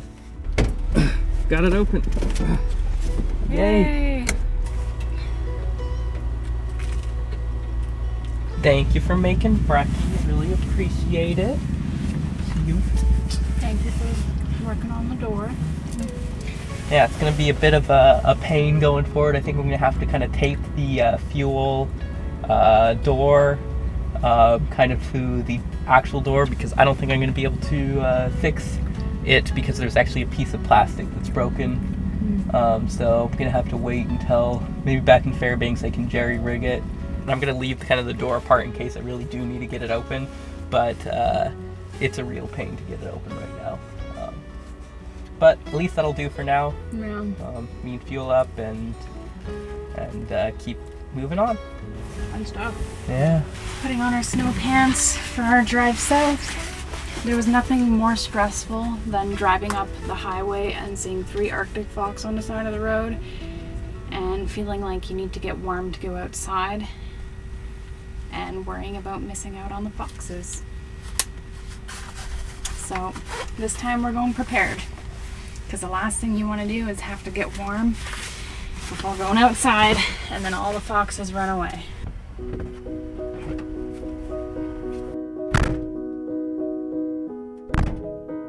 One of the scariest things about van life in the Arctic is, will your van start in the morning?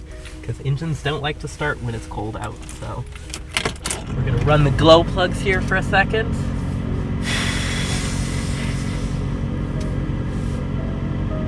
Okay, here goes.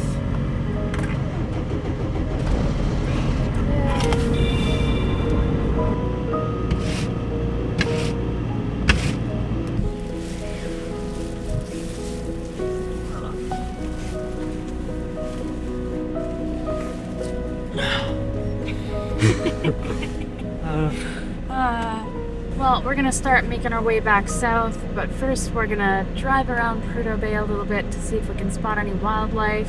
We're really hoping to see a polar bear, but we were told that it's not likely at all. They've already all migrated across, but the thing is one was spotted here 6 days ago, so part of me has like a teensy little bit of hope. But apparently grizzlies are really common up here, which is surprising. They're getting their last meals before they start heading out to hibernate, so maybe we'll spot some grizzlies.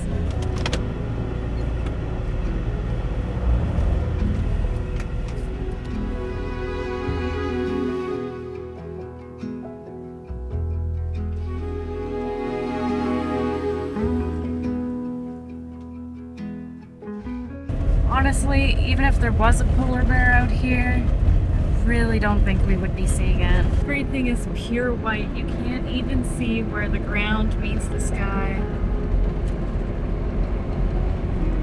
I'm also just a little nervous every time I put my window down.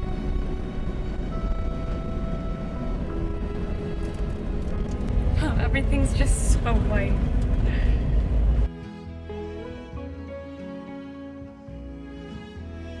We were really hoping to not have to drive south in an Arctic whiteout, but here we are. Everything's just pure white. But I'm really grateful for all the posts on the sides of the road so we can actually see where the road is at all times. And the fact that the roads are raised. Like, they're quite a bit higher than the actual tundra and the surrounding landscapes, so that's really nice. Makes it a little easier to stay on the road and a little safer probably. Yeah. But the roads are pure ice for quite a bit of the drive, so that's also very sketchy.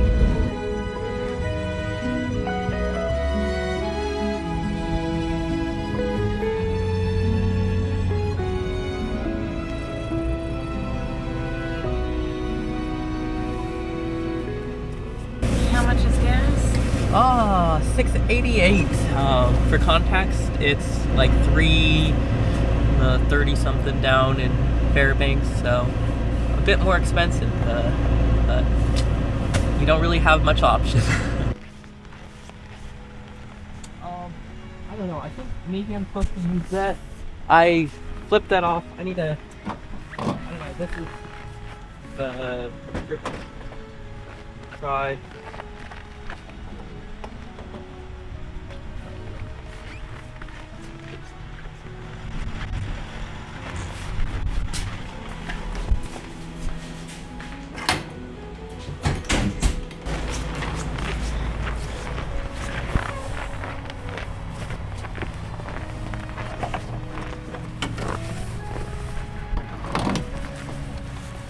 Okay, now we got that turn. And now it's working. Okay. So this pump is different. You have to both flip up the handle and you have to spin this blue lever. Yeah.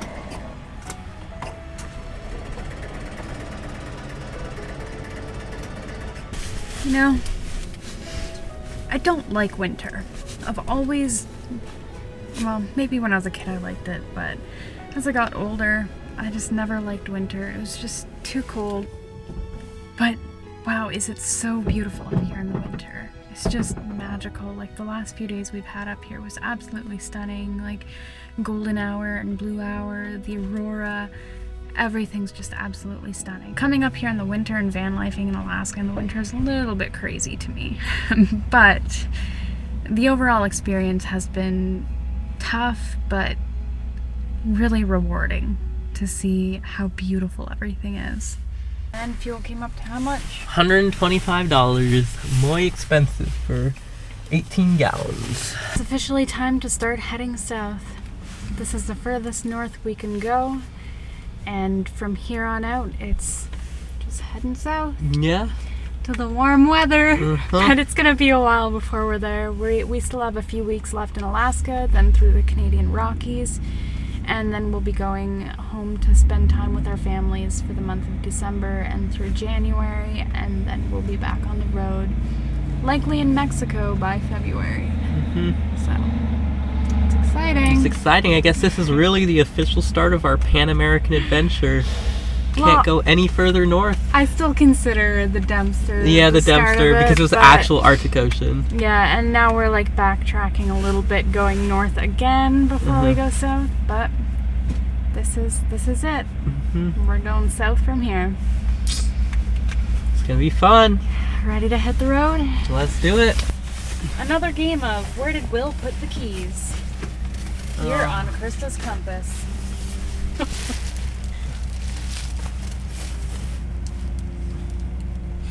We always love these games.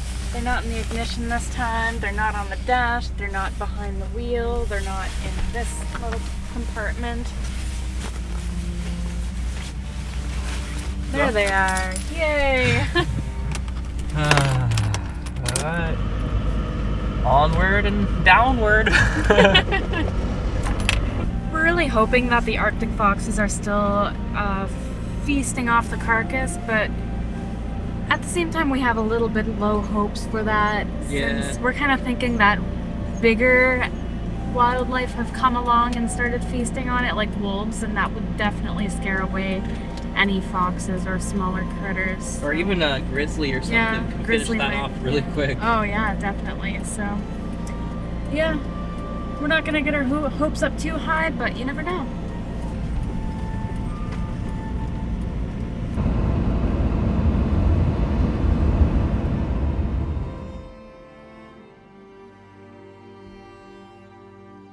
Leaving Prudhoe Bay feels different than arriving. After everything we've experienced, the brutal cold, the endless ice, the near misses on slick roads, there's a nervous energy about heading back. The Dalton gave us an unforgettable journey, but we now know what it's capable of. The only way out is the same way we came, one careful mile at a time. Well, that was super unexpected. We just saw a little Arctic fox run across the road, and he took off pretty far, so I don't think getting photos of him would have been pretty easy. And it's really not a good spot to pull over to be doing that, so we're just gonna let him be. But I'm happy we saw another one. Yeah, they're so cute.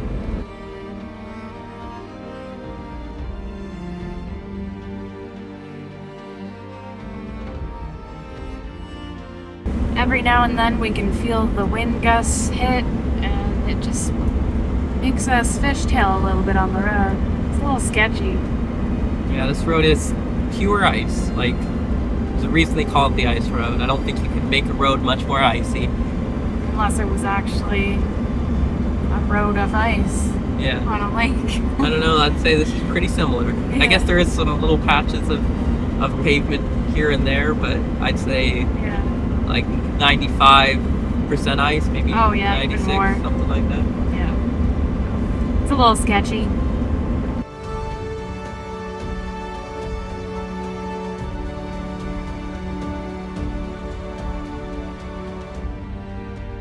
Arctic foxes are surprisingly fearless around humans. Out here, they don't see us as a threat, just another part of the frozen world around them. But today, they weren't watching us. They were focused, moving with quiet determination, completely immersed in their task. We sat there, cameras in hand, watching as they carried on like we were nothing more than part of the landscape. A rare moment, a quiet glimpse into their world.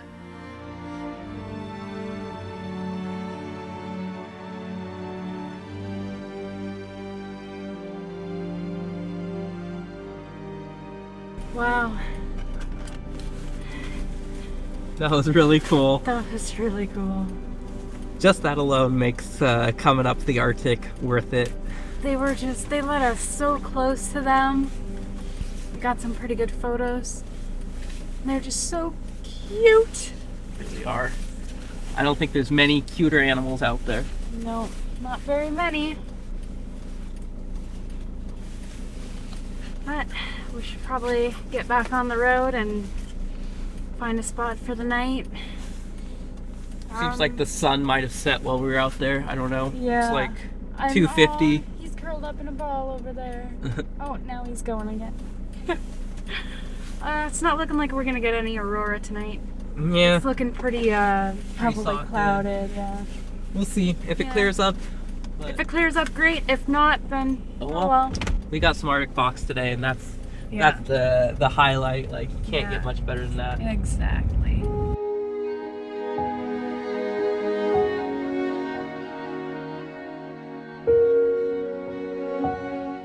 Just spotted some caribou right out there, not even a mile down the road from where the foxes were. We drove by some muskox. It's a great day for wildlife. Well, it's cool to get to see caribou, muskox, and Arctic fox all within a few minutes. That's something that's pretty unique, and those were all three animals. Well, I guess I'd seen caribou before, but the muskox and Arctic fox I hadn't seen before coming here. I've never, well, actually, yeah, I have seen a caribou in the wild. I lied. But I've never seen a herd of them. It's not that big of a herd, but it's big to me because I've never seen it before. and it's hopefully we'll see. I'm really hoping to see a bigger herd of caribou up, maybe with the mountains in the background, because I think that would be really pretty. Out on the tundra, a small herd of caribou moved through the snow, steady and unbothered by the cold. Even in this harsh environment, they seemed effortless, built for the Arctic, built to endure. For a moment, we weren't just watching them. They were showing us what it means to belong to this land.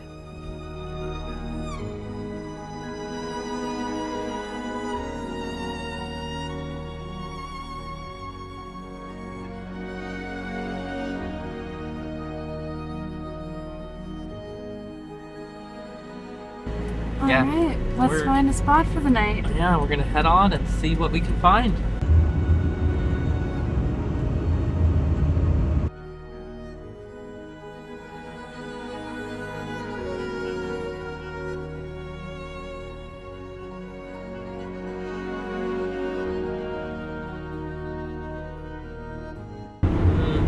I'm hungry.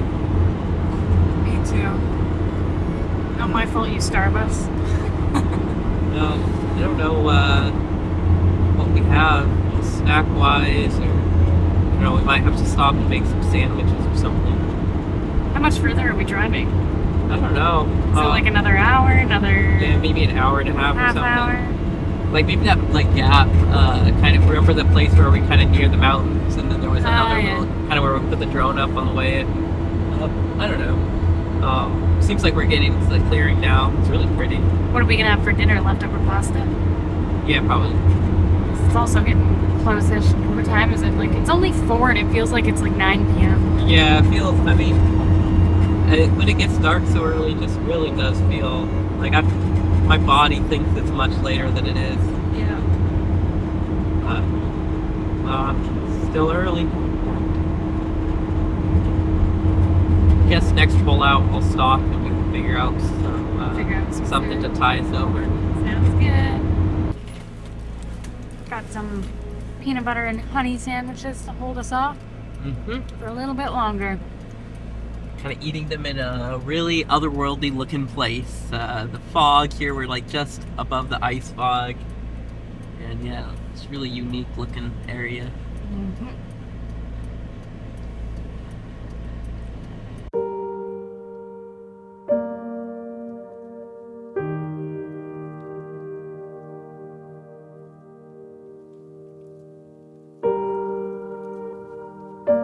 Well, we found our spot for the night, and now it's time to see if our diesel heater will turn on.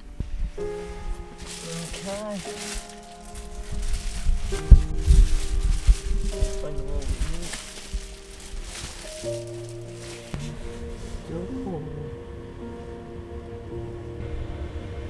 Yay! Oh, heat. It would have been a cold and miserable night, and I really, really didn't want to have to take the seat out and go work out there in the cold. It feels like it is very, very cold outside. maybe the coldest yet. So I'm really glad about that. It's finally time for dinner. Our heat's working. Yay! I'm so thankful. We're heating up some dinner now. We're making some leftover spaghetti. And I got bad hat head. yeah, Don't well, judge. he always has bad hat head. Always. You know I'm right. Yeah, sometimes even when I don't wear a hat. Anyway, we're gonna heat up some spaghetti, and it's gonna be delicious, because I think both Chris and I are pretty hungry. Starving. I am starving. El Starvicio.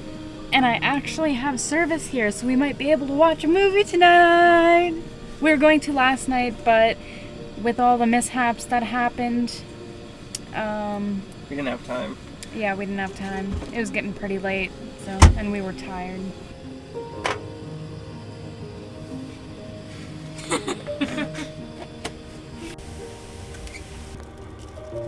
Dinner is served. We're gonna watch a few episodes of Dreaming Spanish. We gotta keep up with that. And then we're gonna attempt to watch Logan. We can see if we can finally watch that and if my service is good enough here to stream a movie. So we're gonna give it a shot. I really want to do that other one. Y hoy vamos a... It must be really cold outside because it's not cold, like super cold in here, but it's not warming up as much as we'd like it to. It's an alright temperature, but it could be a little warmer in here. We're done eating dinner. We're gonna watch a few more episodes of Dreaming Spanish before we watch our movie. And we're making some hot chocolate.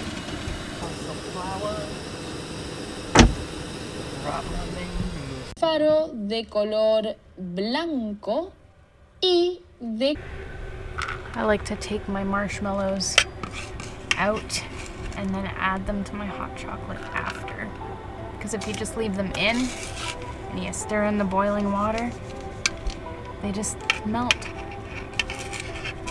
If you want marshmallows in your hot chocolate, pick them out first.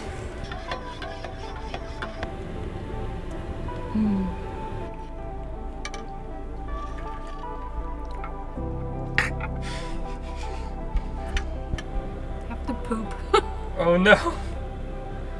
It is very cold outside. Have to dig a hole. Will it work?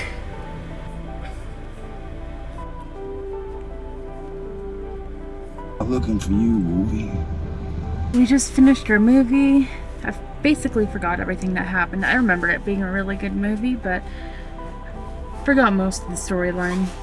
I remember the main points, but other than that, basically forgot everything. But yeah, we finished our movie, and Will just poked his head out to check outside and see if Lady Aurora decided to show up. And of course she did. The sky was lit up green, so we're gonna go outside and go enjoy it for a little while.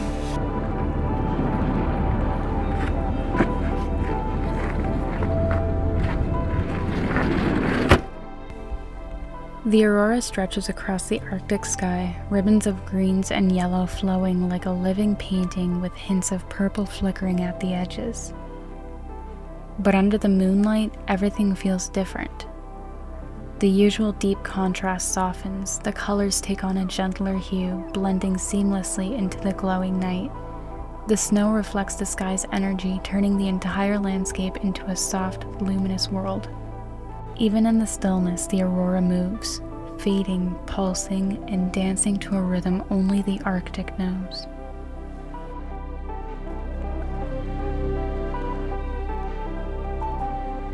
Wow, it is cold out there. You know it's cold out when you breathe in through your nose and your nostrils just feel like they're freezing right up.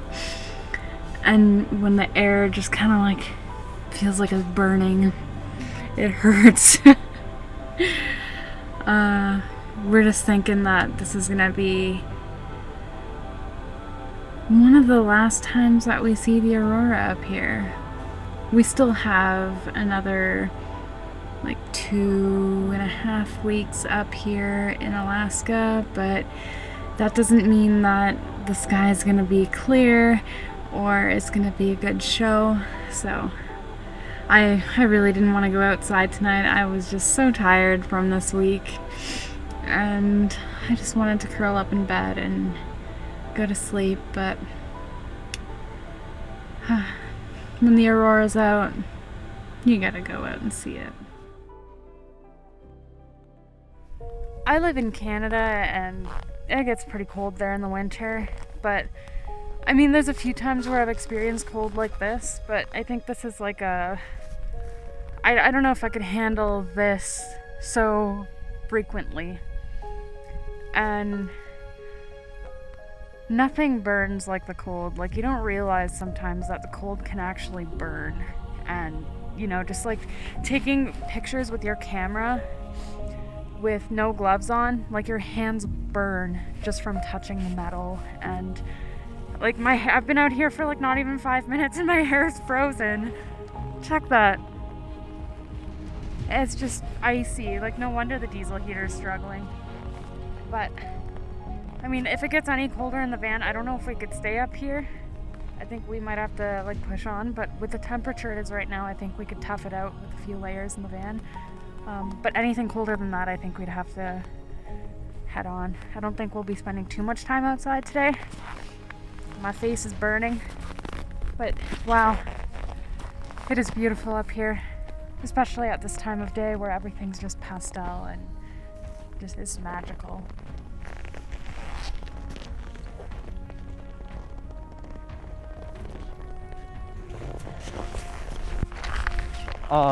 Oh man, so I'm wearing warm gloves and my fingers are already feeling like numb, like the burn. And Krista here is wearing much smaller gloves, so I can't even imagine how cold. The air cuts through mine, but right now my hands are in fists so that I can keep my fingers warm. It's just crazy though, also, like the amount of ice already on us. Wow, it is cold. It was about, it got down to close to 0 Fahrenheit in Dead Horse, and we had the heat on max.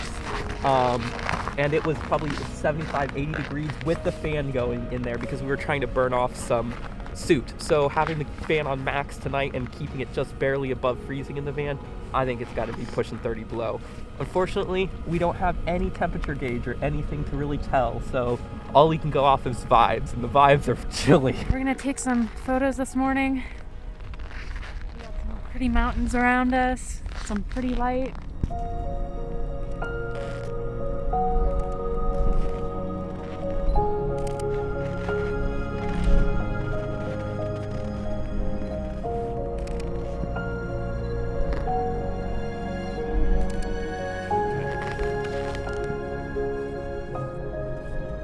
How are you feeling, Will? Very, very cold, like my hands are burning. And I was wearing big warm gloves, but not enough. It is muy chilly. Very, very cold.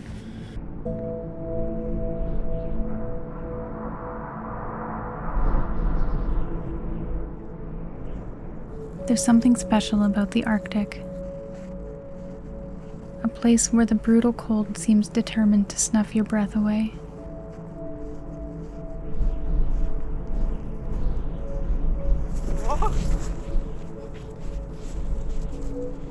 Yet the beauty is somehow even more intense than the cold. Endless glowing white, gently kissed by a golden hour that never fades. And backed by the most beautiful towering pink mountains. How are you feeling? My toes are so sore. My hands are a little cold. I don't think either of us have winter boots that are made for up here. My coat is definitely warm enough. Like, I'm not struggling like for warmth here. My legs are a little cold, but my feet are what's really killing me right now. See how thick the ice is on Yeah. her hair. And that's after it's melted off a little bit already. Very cold out there. Oh yeah. very, very cold. I'm a little concerned. Will the van start up? We'll have to find that out in Yeah. a bit, but we're gonna have breakfast and stuff like that Yeah, first. warm up, have some hot chocolate or tea or something, have some breakfast, and then we're gonna drive a little bit today, but not too far. We're planning on spending, what, 2 more nights up here? Yeah, at least. Yeah, something One like more that. night on this side of the pass? Yep. And then maybe So 3 2 more nights Yeah, then. 3 more nights. Probably. So 2 more nights on this side of the pass, and then 1 more night on the other side, and then zip back to Fairbanks and start making our way south a little bit. We're gonna make some, I don't know if Will's gonna make another coffee, but I'm gonna have some hot chocolate because I am Chile. And every once in a while, since this morning, we've been trying to figure out, there's been like this crackling sound, and we were kind of worried. I'm like, is that something like starting to catch fire? Like, what is happening? And then we just kept hearing it, and it's kind of like worrying. But then we realized We have a jug of distilled water that was sitting by the door, and it's completely frozen, and it was crackling as it froze. yeah, and keep in mind, like it's completely frozen, and it's inside the van on this side where we have the heat running. Yeah. So that's not good. It means it's pretty chilly in here. I mean, it's not that, like, it's, how do I say that? It gets, I feel like it only got frozen because when we drive, the heat's not on back here. So it gets very cold back here when we're driving. Yeah, and then also the heat doesn't blow. Like, wherever the heat's blowing, it's warmer, but like in the cupboards, it's colder. Anywhere where the heat's not getting it gets really cold, so. Yeah. But in here, yes, it's chilly, but we're okay. Okay, let's get some water for our nice warm drinks. Uh-oh. What? Uh-oh. I think our pipes are frozen. Yeah, that's not good. Not good at all. Is everything in the jug frozen too? No. The jug should be okay. Yeah, the jug seemed okay. It sounded a little icy. Might be, I don't know.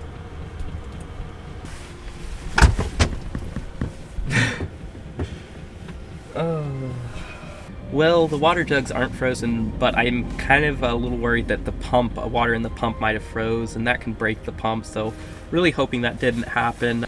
But we'll see. I'm also going to check and see if a fuse is blown. Maybe when it heats back up, even if something frozen there, it'll be okay, but likely that will destroy the pump because of like cracking the chamber. So really hoping that it's just a fuse, or that maybe we're lucky and nothing cracked or anything.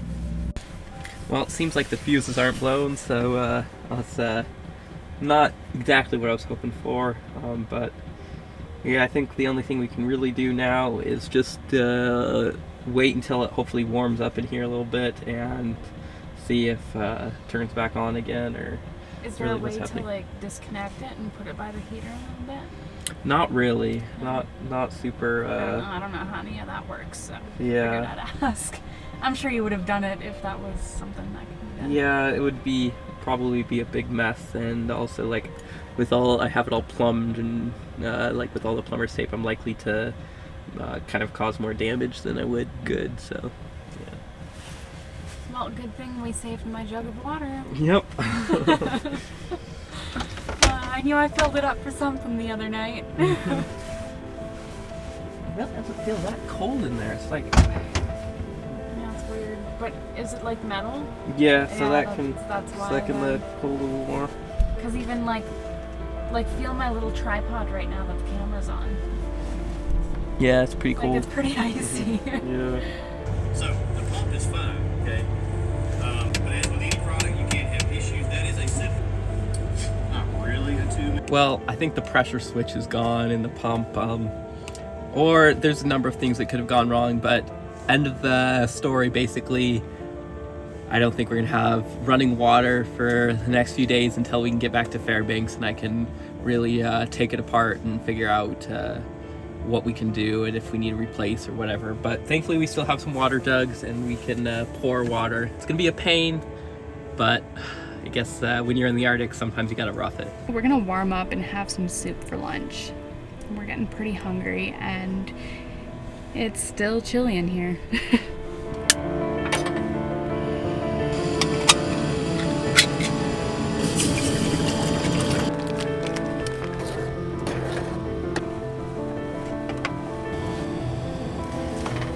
Nothing better than soup on a cold day. Maybe hot chocolate. We're gonna start packing up now and hit the road for about an hour until we find a nice spot to spend the night and get more photos. Yeah. I'm gonna put my snow pants on to go in the front seat. My snow pants were hanging out under the bed, and it's supposed to be warm back here in our little living space, but my snow pants are cold.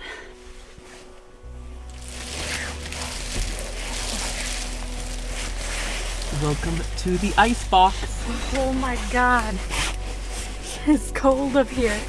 Yeah, the diesel heater's temperature gauge, which was sitting kind of in between here and the back, said 0 degrees Celsius, so it's probably like in the 20s Fahrenheit up here.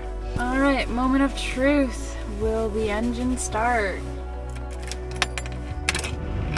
So we're gonna run the glow plugs here. We're a little worried.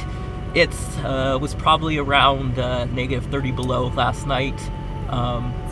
Celsius, and that'll be the coldest this van's ever tried to start up in, so here goes. Okay, we're gonna run the glow plugs again. Oh no! We're gonna run them twice this time. Okay, and running them a second time. Please, man. It does not like the extreme cold. No vehicle does. Okay, here goes.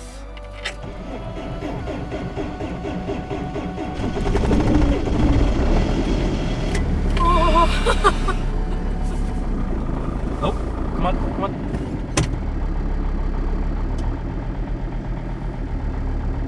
Okay, it was seeming like it might have wanted to die. Gonna give it a little gas just to...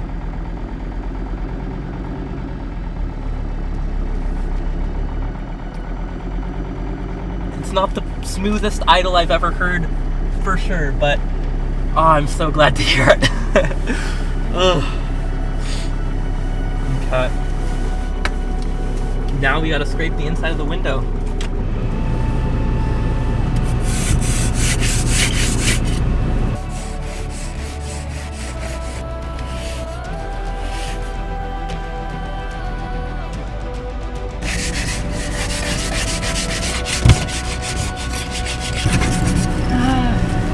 Will's gonna go outside now and scrape the mirrors.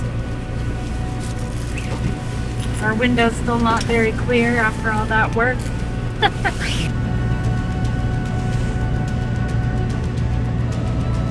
Alright, that's basically the best that we can do. We're gonna start driving now so that it can warm up in the front and start defrosting what's left, which is basically like 90% of it. We got a little people. It's not the safest, but it'll do for now. Thankfully, the road doesn't have much traffic, and I can see. You can just have to look around, and we'll go slow. Yeah. All right, let's hit the road. Just gonna start slowly going back and forth. You don't want to, when it's really cold out, you don't want to start with a lot. You generally want to reverse first and then pull forward. You don't want to turn a lot. Just kind of do some gentle movements so everything kind of frees up a little bit and nothing breaks. Nothing breaks. Yeah, because the cold makes everything super brittle, super fragile, and it can like freeze stuff in place.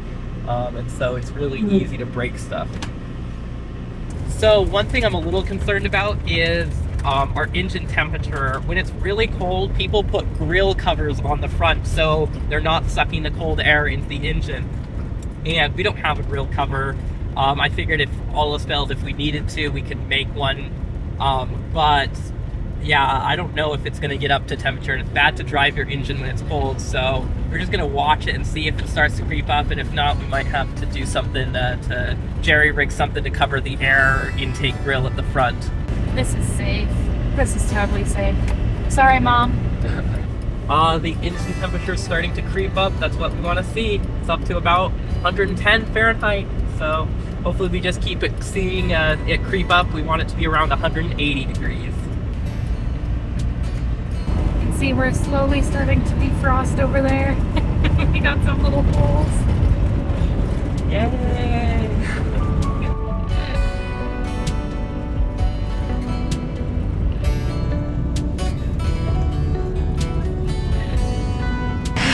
Figured out a technique I was using on my side here. See, I cleared up all this. Now Will's doing it over there. Just take a card, you scrape from where it's already defrosted a little bit. Clears up. Better than what we've been doing.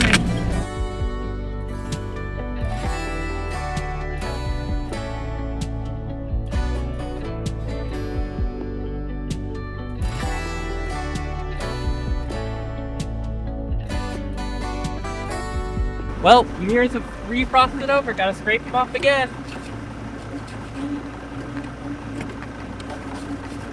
It's really important to see when the trucks are coming behind you to pass. You don't want to get in one of their way.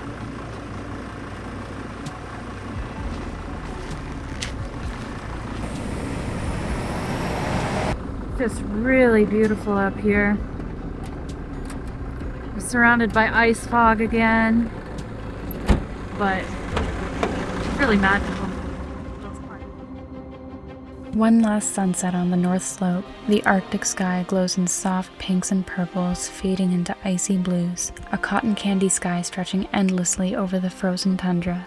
It's a quiet kind of beauty, the kind that lingers long after you leave. We continue south, watching the last light fade, knowing this place has left its mark on us. There's a sadness in leaving, but also a sense of closure. The endless ice, the silent landscapes, the raw, untamed wild, we've seen it, we've felt it. And now, as the sky shifts to twilight one final time, we know it's time to move on. But a place like this never really leaves you.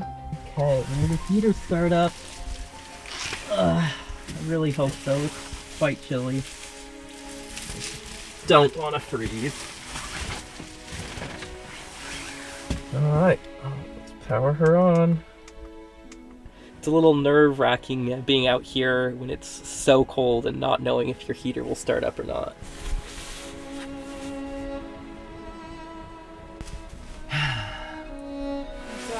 E8. Same error again. Try number 2. What are we gonna do if the heat doesn't go on?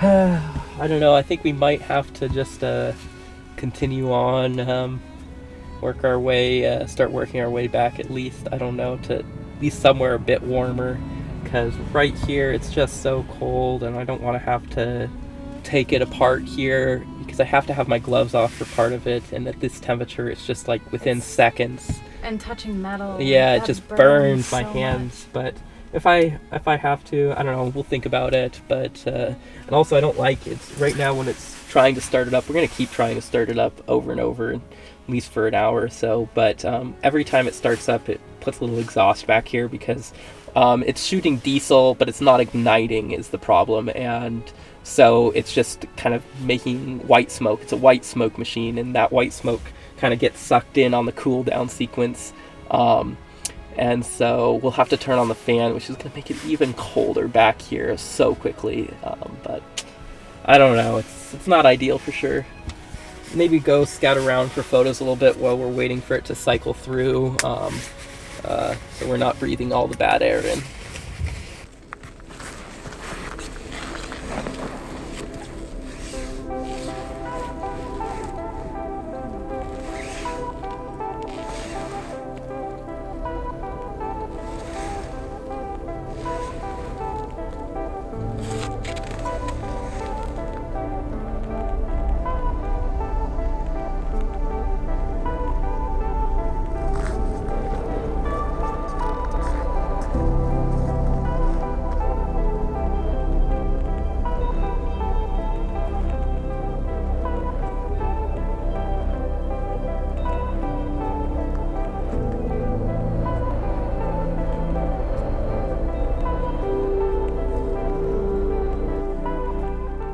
So we just went outside real quick to take a couple of photos. We retried the diesel heater a few times. And Four times now. 4 times now. and we got E8 again. We got back in the van after being outside for what, like not even 10 minutes taking pictures, and it just reeks in here. And then we tried turning on the fan and it wouldn't turn on. It took a couple minutes for it to kick on. Which is so weird. I don't know. It's very weird. So that's another thing to add to all the issues we've been having up here. I'm gonna go blow on the air intake some more.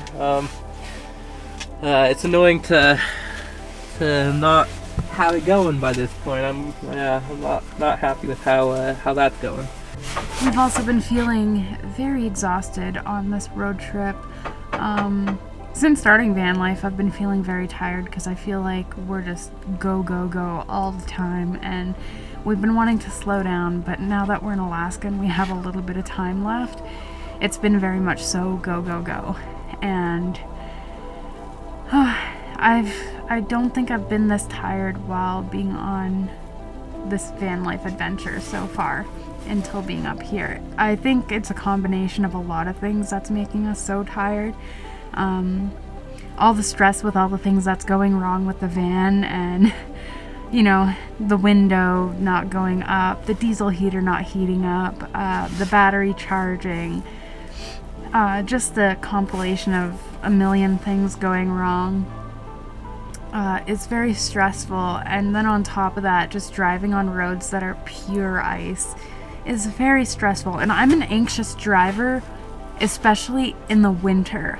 I do not like driving in the winter, especially when the roads are bad. Like in the winter and the roads are clear, I'm fine, but when it's snowing or icy, it gives me the worst anxiety. So I feel like that's been causing a lot of stress too. And then on top of that, you know, like minimal daylight hours. There's maybe 4 hours of daylight, 5 hours of daylight up here.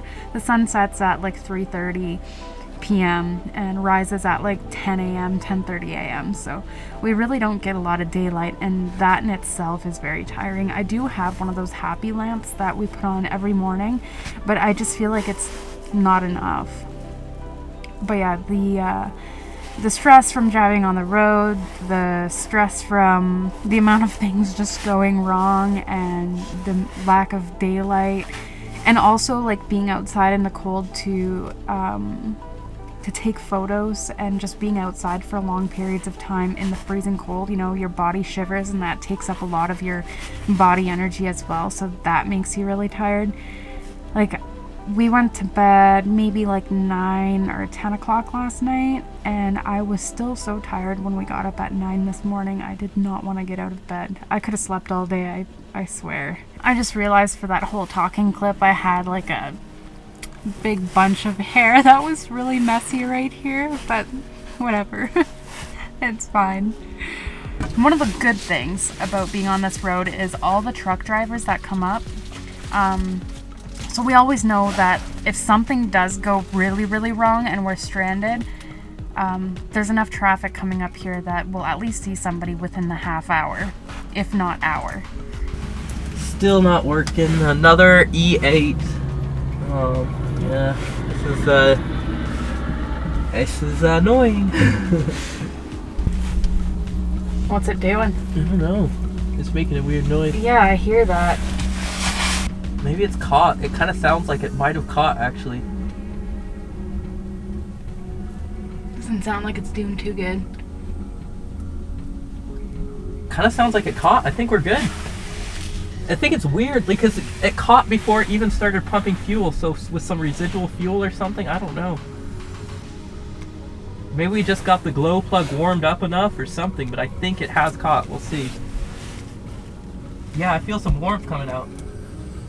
I think we're good though. I think we got heat. Yay! Yay! We're cranking it. We decided to put the drone up for a little bit. It's getting a little dark outside, and it's just really cold. You can actually see my breath in here.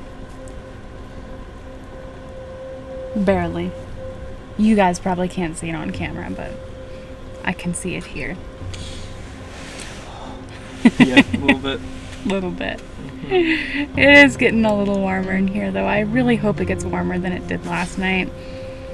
I was just telling Will that I don't know if I can handle being up here another night and having that much stress, not knowing if the heat's gonna start, and then just freezing for like an hour waiting for it to start. Then also not knowing if the van's gonna start, that's the scary thing. Yeah, especially this morning, like it really struggled starting. We do have a boost, but it is still very stressful. And yeah, like I mentioned, there's a lot of truckers that go by and, you know, we'll be okay. But it's still not fun. It's very beautiful up here, and I'm really glad we came. But it's been tough. Definitely.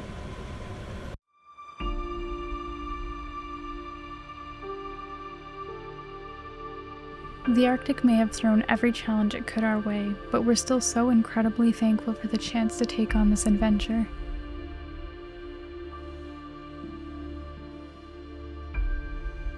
Driving our van to the Arctic has felt like stepping into another world, one so few get to see in person.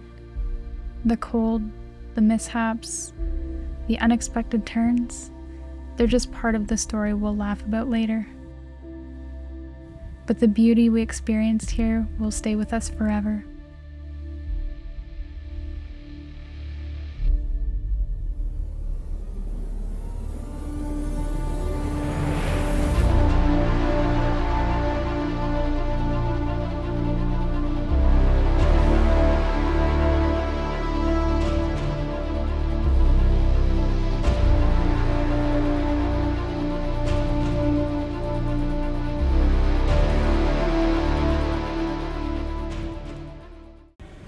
What are you doing?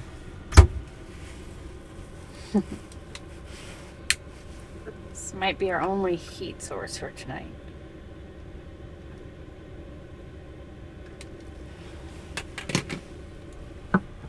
Do we have any marshmallows? I wish. Well, today was a very eventful day. But now we're getting pretty hungry. I think we're gonna have something to eat. We just don't know what we want to eat yet. Something delicious. Yeah, something delicious. We're both very hungry. And I feel like we're both very tired. Yeah.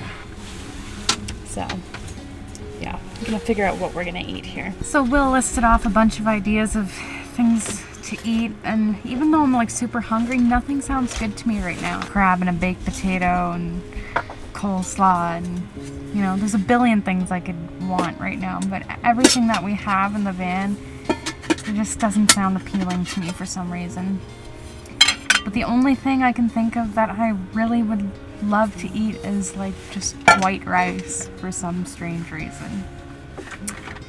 So I suggested we just have rice tacos with beans. That's not even really tacos or anything. Sounds delicious to me.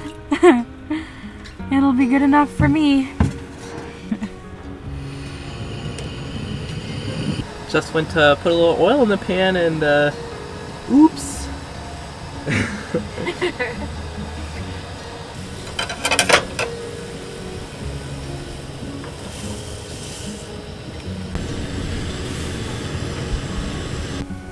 Here is our delicious meal for the night. Nothing special, but it'll do.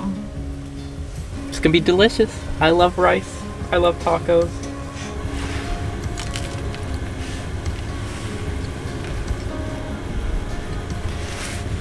What do you think? Oddly satisfying. Mm-hmm. So good. I love rice. I put a little lemon pepper, some curry powder, some garlic powder. So it's kind of like curried rice tacos, and the beans adds a very nice balance. So they're delicious.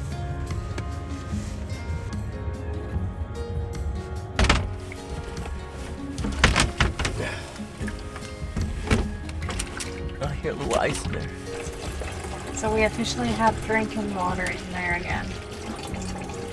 Got a delicious hot chocolate to warm up.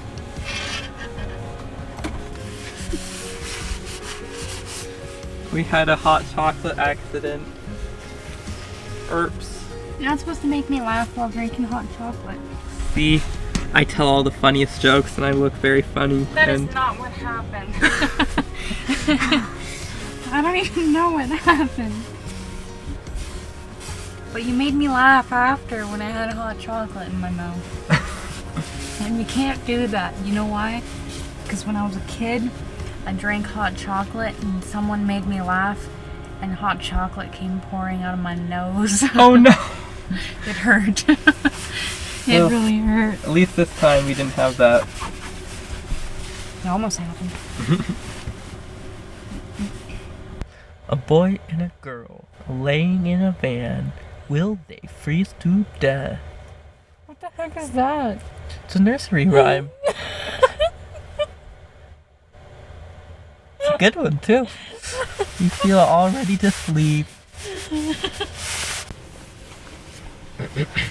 Well, we're getting bundled up one last time for the night. We're gonna go out and put some time lapses out and see if we get any aurora.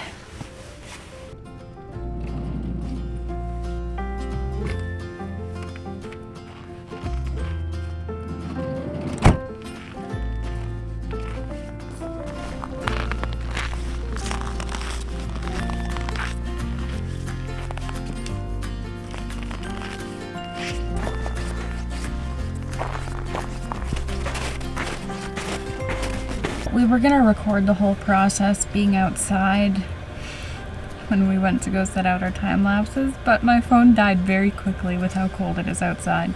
But my battery percentage wasn't very high either, so we both got our time lapses out and we came back in the van and now we're all cozied up trying to get warm. It's still a little chilly in here, but it's not as bad as last night. I think it's a little warmer in here than it was last night. So I think we'll be okay. We looked on the Windy app and it has some live temperature data coming in from different places. There's a oil pump station for the pipeline a couple miles up the road and it's currently negative 31 degrees Celsius, so pretty chilly. The weather report said it wasn't supposed to be that cold, but I think the weather forecasting up here is pretty garbage, so we don't really know how cold it will get tonight. If it's negative 31 now, I guess it's going to be getting close to negative 40 by sunrise, which is very chilly. So hopefully van starts in the morning and we aren't too cold throughout the night. Fun stuff.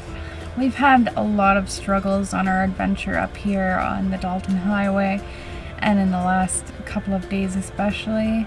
But I just feel really blessed to be able to be up here and just to be able to explore and travel full time like this and see all of these amazing views. It's really incredible to be up here and see the Arctic foxes and all the Arctic wildlife, and the North Slope is just like another world. It's so cool and I'm so thankful to get to see it. Yeah, it's very beautiful. Struggles and all. Mm-hmm. But now we're ready to head to bed and have a good night's sleep. Hopefully.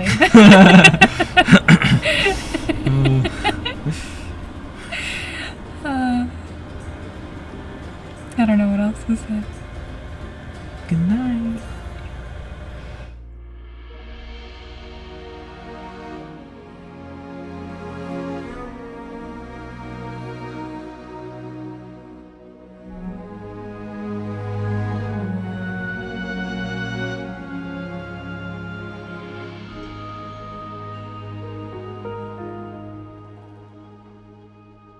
We woke up to frosty cameras and another beautiful Arctic sunrise. Unfortunately, last night's extreme cold took its toll on our van batteries and they dropped much lower than we expected, leaving us with a difficult decision to make. If we try to stay in the Arctic one more night, we will likely run out of power, leaving us with no heat and no way to jumpstart the van if the starter battery fails us too.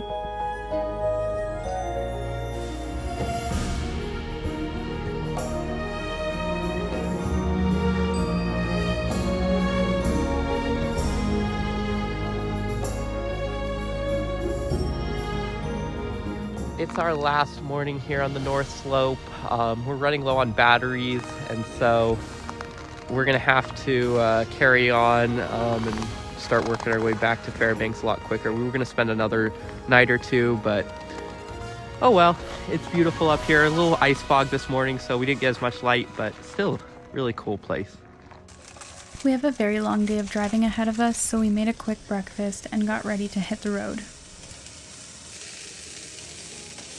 All right, will the van start at 30 below?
As we reach the top, we are met with a sea of clouds stretching off the horizon, with only the rugged peaks of Gates of the Arctic National Park rising up like islands in a vast sea of gold.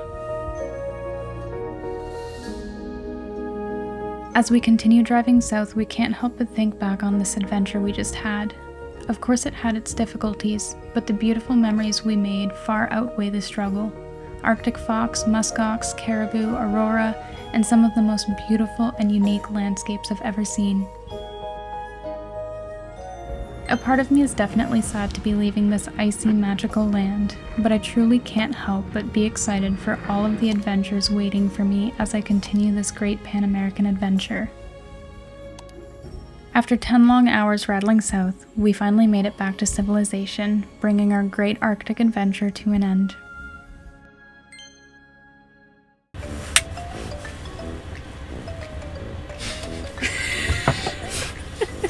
Oh my god.